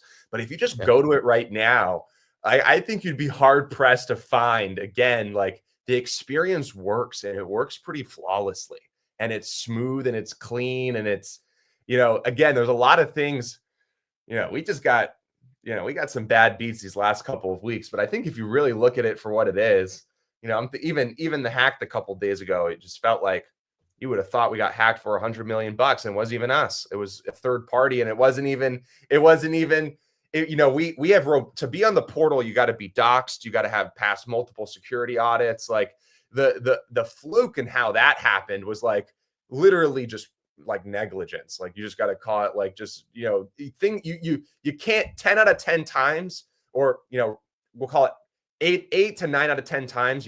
You'll never know that that's going to happen unless like you assume that type of stuff will never happen. Now, granted, it did, right? But, you know, to the point, it's just like, I actually think if people look at it objectively and you look at it for what it is, like, is there really 5 chains right now that have a better, more fun experience? Like honestly, like remove the runners from the equation, right? Because that's what everyone wants. Everyone wants to make money, right? And like we're opening the floodgates into allowing that to be a lot easier. But like, think about it. Think about the product and what was built here. And that thing really has only been in production for 4 months. Like, wait till we get to month 12 and month 18, right? Like, people are forgetting a lot of these chains are dead in the water years after launching.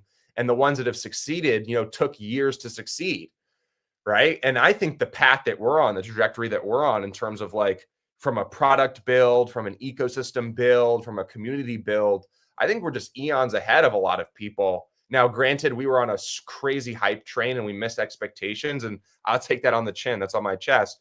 But like, I actually think if you look at it today, and now we're starting to get some runners. On-chain heroes was a great mint yesterday for the community. I think some meme coins started taking off because of it, right? And like now capital is starting to froth around. All it takes is one runner, right? One real crazy runner for everyone to, because I believe once you're in, it's kind of like the Phantom experience. Like, especially as we improve the product, I think once you're in, it's going to be hard to go elsewhere, right? Like once you're in and you start making money and things start working the way. And I told the community this, like off the backs of the launch, to be like, don't be surprised when this flips on a dime, right? Because like actually the bones of what we have, I think is just like, again, eons ahead of what I think a lot of other people have. And just somehow the universe has just been like, bad beat after bad beat. I mean, with the Trump and the Melania and the melee and the nonsense and, everything that's happening on that side of the world. And like, granted, like I totally am not living in a different universe where I know we missed expectations on launch. There was 3 things we could have done that we should have done that like somehow, some way, like our biggest thing at the Igloo has always been about addressing problems before they happened. And I think just the nature of the weeks prior to mainnet launch and like everyone's head being discombobulated and all the things that I had mentioned that like kind of, I don't know what happened, but whatever happened is in the past and now we're pushing forward. And I think like looking ahead of us, we're really confident that the way that we're building this and the spirit in which we're building this is the right way. I think as you're going to see more people make money on the chain, I think that's going to become even more evident because more people are going to pile in and FOMO. And I think once you're in it, you're going to think to yourself, well, dude, I just can't point to find 5 better chain experiences than this. And then I think we compound and then the race and then we're in the race. And then the path towards winning is, and then now we start getting on that path and we start competing. But yeah, I just naturally think that I think it's currently constructed when you see the PWA and some of these other core killer features that we have. I think we're 4, 5, 6 weeks away truly from people being like, dude, this is the chain. And we took a little bump in the road with the hack that like, it was only a couple $100,000. It's not great. And we're working to get the money back and doing our best to refund users. And I think at a minimum, we'll take care of them in some other way. But like, I think people are, really, I don't know, but I think that if you don't see it, you'll see it shortly. That's all I can say. Yeah, I think that it's hard to argue that the product focus or the curated view of all this stuff is a different perspective of how these chains actually come to market, right? You've covered that pretty well already in the conversation of just like a lot of the stuff is tech forward as opposed to consumer forward. And I think if there is one key differentiator for the actual chain itself, that will be it.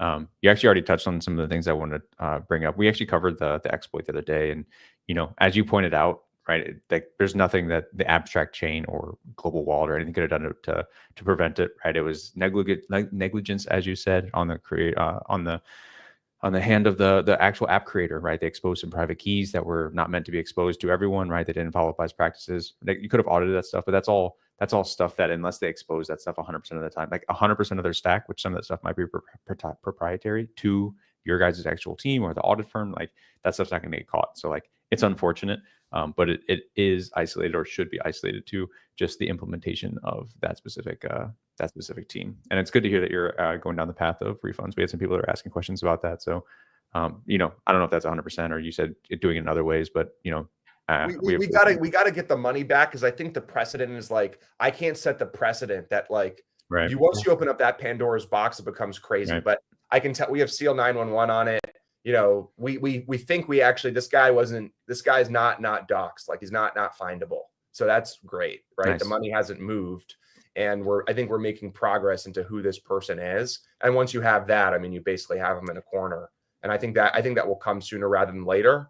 And at an absolute minimum, right, we can do some sort of badge and make it so that, like, look, like there's a lot of the people who lost money there are like, you know, Sybil wallets. And then there's like 200 or 300 users that you can tell are like real people that like got smoked. And you got to make sure that, like, we're going to try our best to figure out how to take care of that bunch so that, like, you know, at the end of the day, it sucks. And like, there's no way around it, but like, we can make it make sense so that's not a complete L.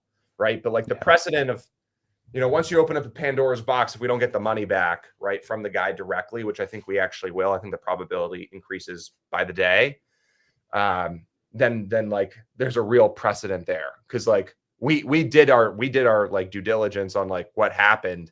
And, you know, kind of like you said, Brad, there's, you know, we're auditing contracts, we're not auditing front end. And like, why would a private key be like accessible through your front end? Like, that's just insanity. Right.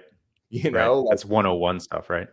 That's just like insane. So, but there's lessons learned. There's ways that, like, in hindsight, that like, okay, we have to be more critical and stringent on, like, we have to try to do a test on like who, like, are these devs, you know, passing like, you know, intermediate level competency, and like, you know, that I think is probably a new KPI we have to throw in there. Yeah, it's amazing. But yeah, like hearing the auditing on the front end stuff, like it clearly you guys are doing a little bit more than most chains, right? Because like there's no curation at all, and the level that they actually like protect their users in that sense are few and far between. But I know we're running low on time, so I'm going to pass it over to Legendary. I know he's got some questions on a few other just general questions.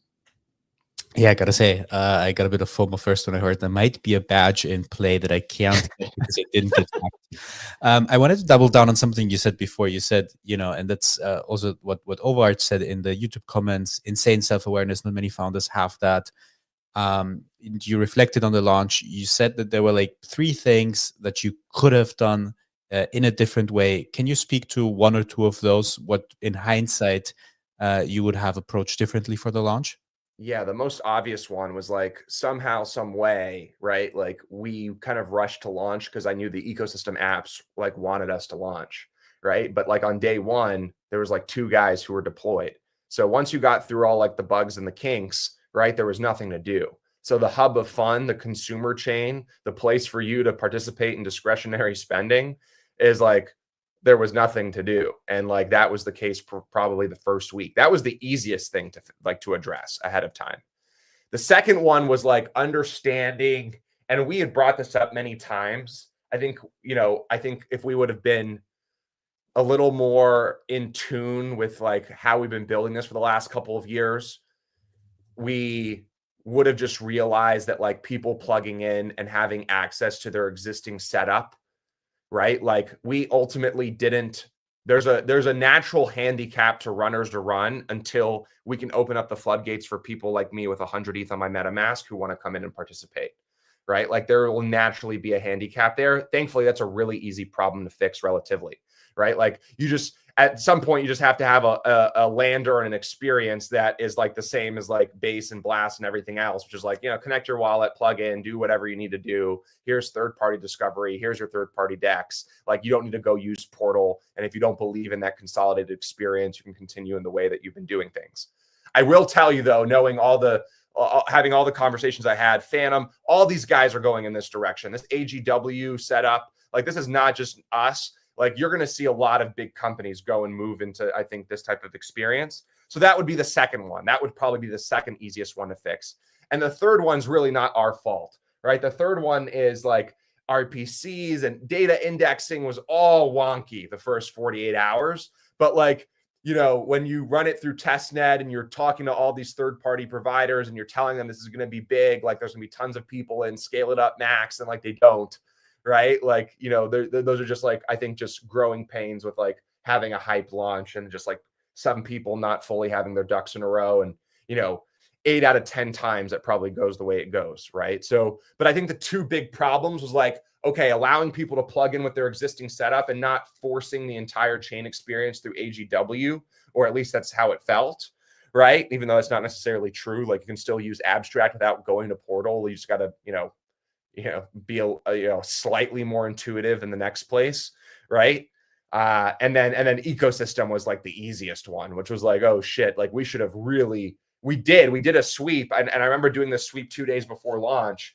I was like going through the ecosystem and I was like clicking on all these websites and I was like, well, they're not live. There's nothing to do, but like, I'm assuming because the chain isn't live, right? And like the conclusion that we all came to is like, yeah, like they're all ready to deploy. Like we were going through this app section. We're clicking all these things. There's nothing to do on any of it. But I'm like, oh, well, because they haven't like flipped the switch of like turning it on because the chain's not on, right? So like I get that. And that was just like the assumption, and then it just turned out like the day of launch, like nobody was ready for the first week. But now you go to abs.xyz and it's like, dude, like again, like there's 4 or 5 apps on there that I'm like, you take the top 20 EVM apps, I think we got 4 or 5 of them, right? Like I just do, right? Like On-Chain Heroes fun, Roach Racing fun, right? Like the games on there fun. There's like a bunch of things on there that I think are really fun. Multipliers fun. So, we'll see. And I there's going to be a breakthrough app here pretty shortly. And I think there's a couple ones that are working on some killer features that make it way more fun. Roach Racing, when you start wagering, like how fun is that going to be? Who's the best short-term trader? And there's real money on the line. So yeah. Yeah, I get that. I see that challenge that on the one hand, you're working on curating the experience on the chain, on curating the user flow, because this is how in the user experience, because this is how you've been approaching building the product. And on the other hand, you also kind of want to open it up for people to experience it with their own setup, whichever way they want to experience it.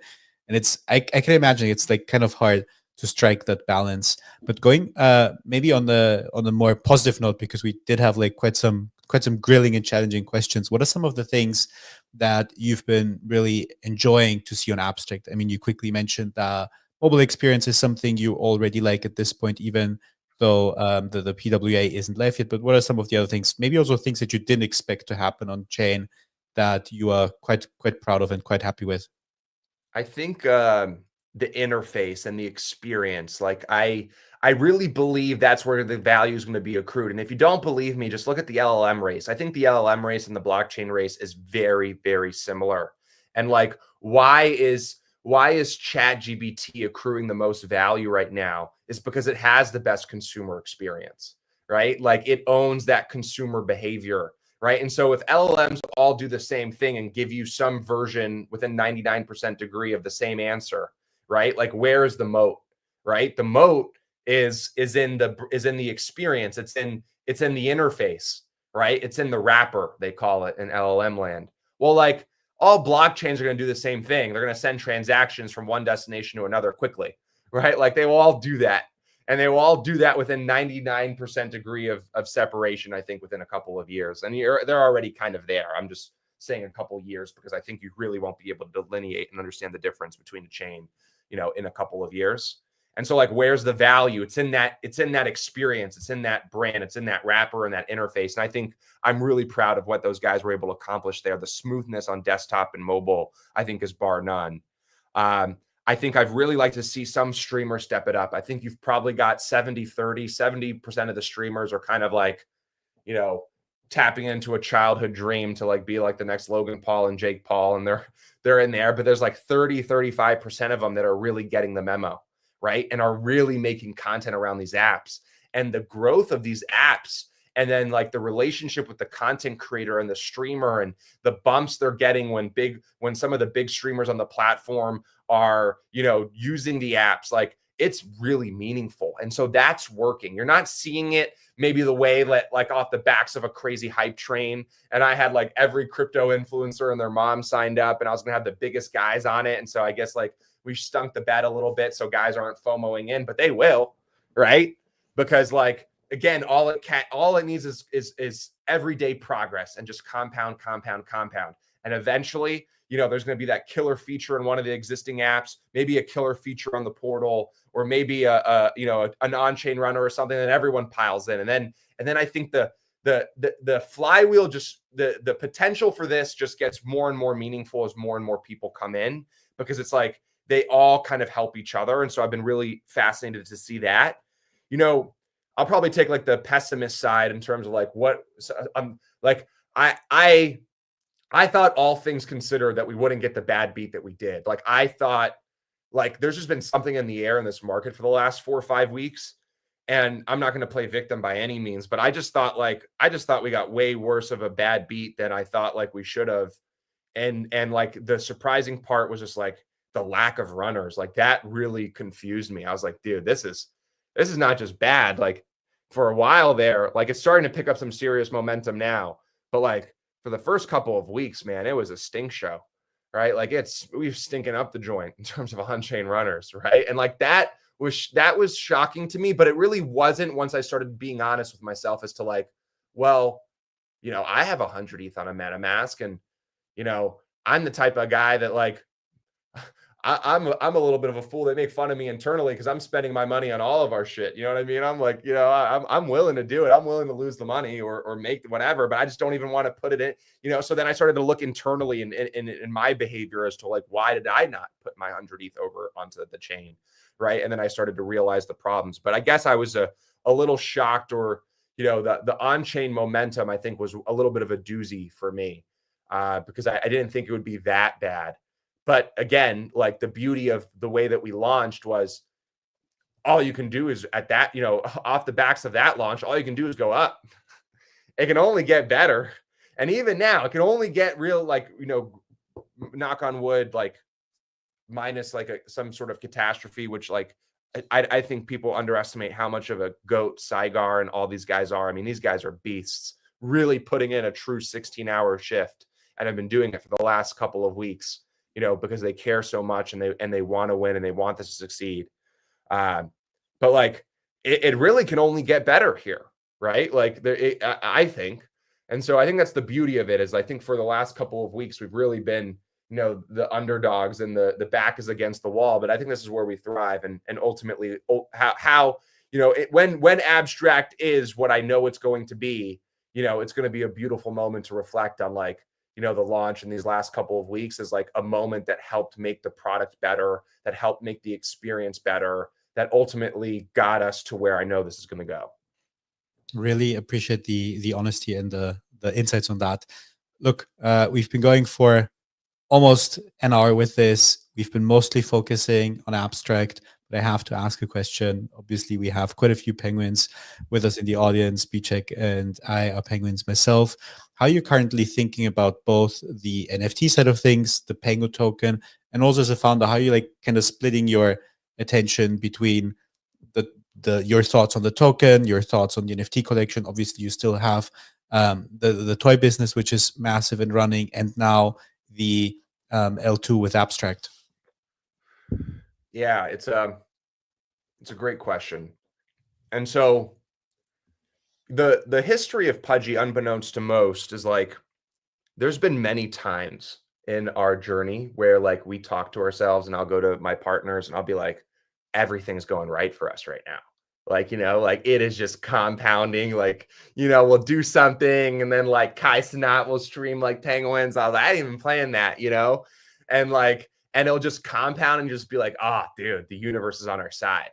Dude, this is the first time in 3 years, and it's going to be 3 years in a couple weeks, that like, whoa, everything that could go wrong went wrong. Like, and like a lot of it is like, you can't even control it. You're just like you know, you're just there taking it, you know? And this out of all of the moments is really, I think, going to separate like this is one of those moments, I think, that is like, this is one of those Pudgy Penguin tests. And so if you've been in Pudgy Penguins, there's been like 3 or 4 instances throughout the time of the project where it's like, even the biggest believers are tested, you know, and this is right up there with it.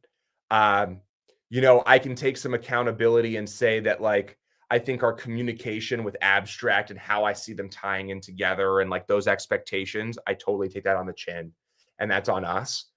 I think the other side of it is, you know, the black swan in the mimetic category. I mean, this is truly black swan after black swan. I mean, like this is like, if you were to put anything here, you know, like if for memes, like you got them, right? And you got them back to back to back, right? Like truly back to back to back. And so I think from our perspective, it's like, look, red candles create community. And when we get through the other side of this, which we will, because we have every other time, and I'm not going anywhere, and this ship only stops, you know, if I decide to stop, and I'm not deciding to stop anytime soon. And I think the ship still goes if I did that. But again, like as long as I'm here kicking it, it's never going to fail, because I think the playbook and the thought process around what we're trying to do is so obvious. And memes are like, if you think Pengu, we'll just talk about Pengu. If you think Pengu is done, you think memes are done, right? If you think memes as a category will survive and thrive, which I think you'd be remiss to believe otherwise. I'd be remiss if you believed otherwise, because it's already stood the test of time, you know, for many cycles already, right? Then I know over the course of time that Pengu will win, because what we're doing at Pengu is, I have this paper that I'm writing, but I'll give you an insight as to what the paper is about. I basically say that social currencies are meme coins in their final form. And so if you've been listening to my interviews the last 6 weeks, I've been kind of referencing pudgy penguins as like a meme coin plus plus. I couldn't find the terminology that ultimately made it makes, like, I didn't find like a really clear word that like embodied what I thought Pengu was. So I just called it a meme coin plus plus, with the plus plus being like, one plus being brand development, the other plus being like token sinks and like being really proactive and taking supply off the market. I think now the term that I was looking for was a social currency, right? And so I think Pengu and where these memes need to go is, I actually think social currencies are the graduation from meme coin into something bigger and better. And so a social currency is something that really transcends, right, into the hearts and minds of hundreds of millions of people and is integrated everywhere. And I actually think like this future of, you know, an IP token that is mimetic in its nature, that it has deep ties with its community, that ultimately its sole purpose is to push the bounds of crypto adoption by breaking barriers and pushing boundaries and making headlines, is ultimately like the recipe for success and the final form and graduation of where I think meme coins can go. Because meme coins today are very non-sentient, right? That's a picture, it's a community, and it's a narrative, and that's all it is. Yet I think meme coins don't really understand the position that some of them are in to really push crypto forward, which is like, I think IP is going to play a huge role in pushing crypto forward. I think people underestimate its role in actually pushing crypto forward. And I actually think memes have a huge opportunity to set the tone and set the playbook for what I think, you know, that type of adoption looks like. And so when you're worth billions of dollars, like, why is it that you're doing nothing? Why is it that you're not trying to push crypto to more people and actually go and do what IP can do better than anything else, which is galvanize millions of people to rally behind your character and your story, right? The meme playbook has been very lackadaisical, to say the least, right? It is literally, the bar is so low.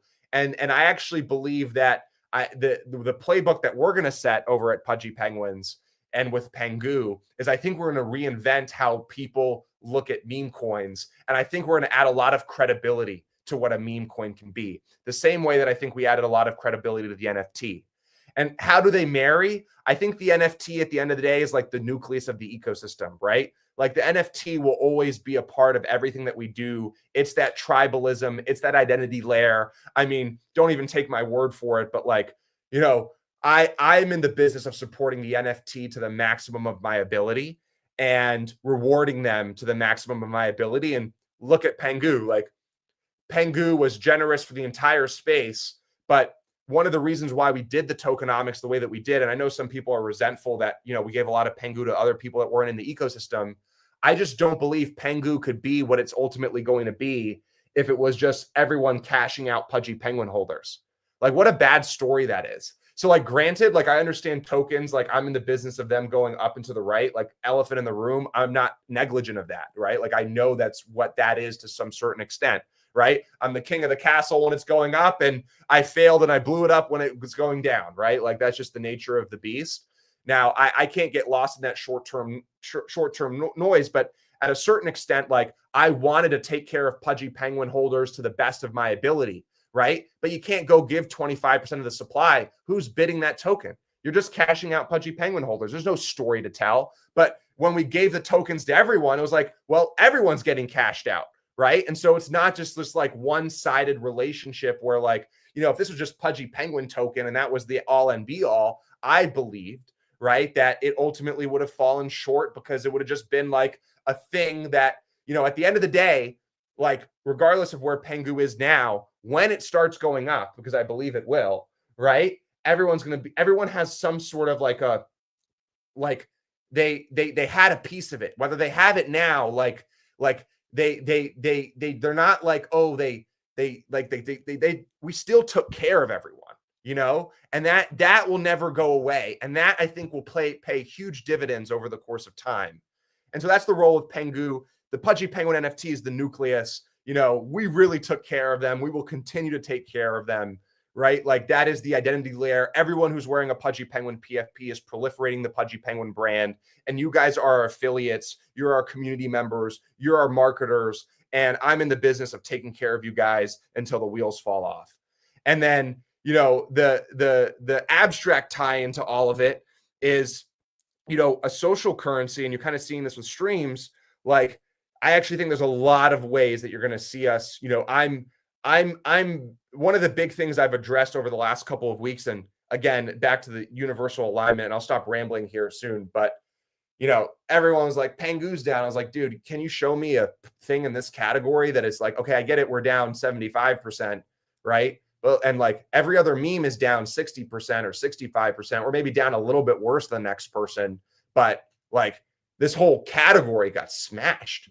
You know what I mean? Like, and it's kind of weird how like it feels like everyone's kind of pointing at us as like the outlier. And it's like, dude, I get it. But if you would have bought any meme at any point in the last 6 or 8 weeks, you'd be down pretty bad. Right. The beauty is like where you think those might not come back, because what do they have going for them? You know, I'm going to give my blood, sweat, and tears at every waking moment of my life to make sure that this thing works. You know, like that's the difference. And so like what's changed? I guess the trade has just gotten better. It's a better trade than it was 4 weeks ago. I'll tell you that, because I still, you know, I told the community this, like, as long as Shiba Inu is above Pengu, there's something broken there. It's wrong. Right. And I believe that, whether I'm up, you know, on the day or down on the day, right? Like, I just believe that I won't stop until I can sit there and be like, I told you guys I was right. Right. Because that just is broken. And that's the last of my monologue. I know we're way over, but you guys, you know, I never do an interview with you guys because you guys are early in the morning. So we might as well keep the rambling going. Look, man, I really, really appreciate the honesty. And also just, I mean, we've spoken about abstract, spoken about Pengu, just like, I think one of the biggest attractions to the project is your absolute undefeatable attitude. Like, I think people have obviously spoken about that before, but it's an incredible amount of passion and dedication that I think you're putting out there on the timeline every single day, trying to get after it. And yes, as you said, things are always wonderful when the price is up. When the price goes down, it's not as easy. But I don't think anyone can fault you for that in terms of your effort and passion and dedication. So like, it's just palpable. You can feel it, the passion flowing as we're discussing. But as you said, conscious of time, we have run a little bit over. I just wanted to give you one final opportunity, Luca, as we close. Like, is there anything else that you want to share with the people? Anything else that they should really know, whether it's about abstract, Pengu? Final thoughts before we round it off. Yeah, I want you guys to hold me accountable. Like, abstract's going to work, and it's going to be fucking huge. And next time I'm on here, we're going to be talking off the backs of this thing succeeding and this thing working. And if it's not, I know Bread Guy is going to sit there and tell me straight to my face, you fucking did not do it. So, because Check and Legendary got the Penguins on. So Bread Guy, you gotta shoot me straight. And I know you do. Your feedback is always welcomed and it's honest. And I appreciate that. A lot of people just love to glaze and not give real meaningful feedback, or they love to be too cruel. And I think you hit it right in the middle. So I do appreciate your discourse when you do share it. There's some lore to that. Yeah, people like whenever Abstract was announced, I pushed back, and Luca is saying what he did. We started talking, went to the DMs. He's like, yeah, man. He's like, let's talk about it, like out in the open. Let's like, put it on a space. Let's have a conversation, because I have a point of view, you have a point of view, and I think nuance is lost in this space. So I really did appreciate like the ability to or the desire to have a conversation. Of course, no, and I as long as it's not crazy talk, you know what I mean, I'm totally willing to every single time. And you really you carry yourself super well, and I appreciate that. As somebody who wants productive feedback, I think there's a difference between like being a bully and trying to make trying to give valuable feedback. So I appreciate you actually more than I think you would know. Your messages are on our Slack often, so I appreciate that, or at least they were. Back then. So and then on the Pudgy Penguin side, like, look, I'm not going to like, again, address the elephant in the room. Like it's been a rough last couple of weeks, but like the vision doesn't change. We're not going anywhere. And the Penguin is still the most widely adopted and known crypto native character today of this cycle. Like you cannot tell me otherwise. And the business and what we have in store, and the things that I think we're going to do with the token, and the things that we're going to do with the IP, and the things that we're going to do for the industry, this is going to be our best year ever, right? Like if I know it already, like from a enterprise expanding into a franchise and being something that crypto can be even more proud about. By the time this year is over, you guys are going to see something that when you look back at it, you're going to be like, holy shit, these guys did it. Like, I know you're going to say that. And when that happens, I can only imagine that the ecosystem will be thriving and everyone will be happy. And the elephant in the room, which will be price, will solve itself and it'll work itself out. And, the community will be happy that they believe and that they held strong, and I don't think this will be any different than our cataclysmic dips in the past that we've come back from in bigger and greater ways every single time. And so hold me accountable the next time I'm up on this one, because I know we don't do these very often. We will talk about it, and we will see if we're marching in that direction or not. Sounds great, Luca. We'll book it in the next few months. We will organize and do that. Man, really appreciate your time. We've definitely run over, done more than an hour here. That was a fantastic conversation. We'll have to do it again. Thanks so much for joining us, man. Take care. Thank you. And for the people who've just joined us, we do this every single day, Monday to Friday, 7 a.m. Eastern time for 1 hour. On Fridays, we do these special episodes where we're trying to dive in much deeper with crypto founders who are really, really trying to build crypto out for the future and bring the next generation of users that we all want to see interacting in crypto. So there we go. Have a wonderful weekend, everyone. Take care, and we will see you on Monday. Bye-bye.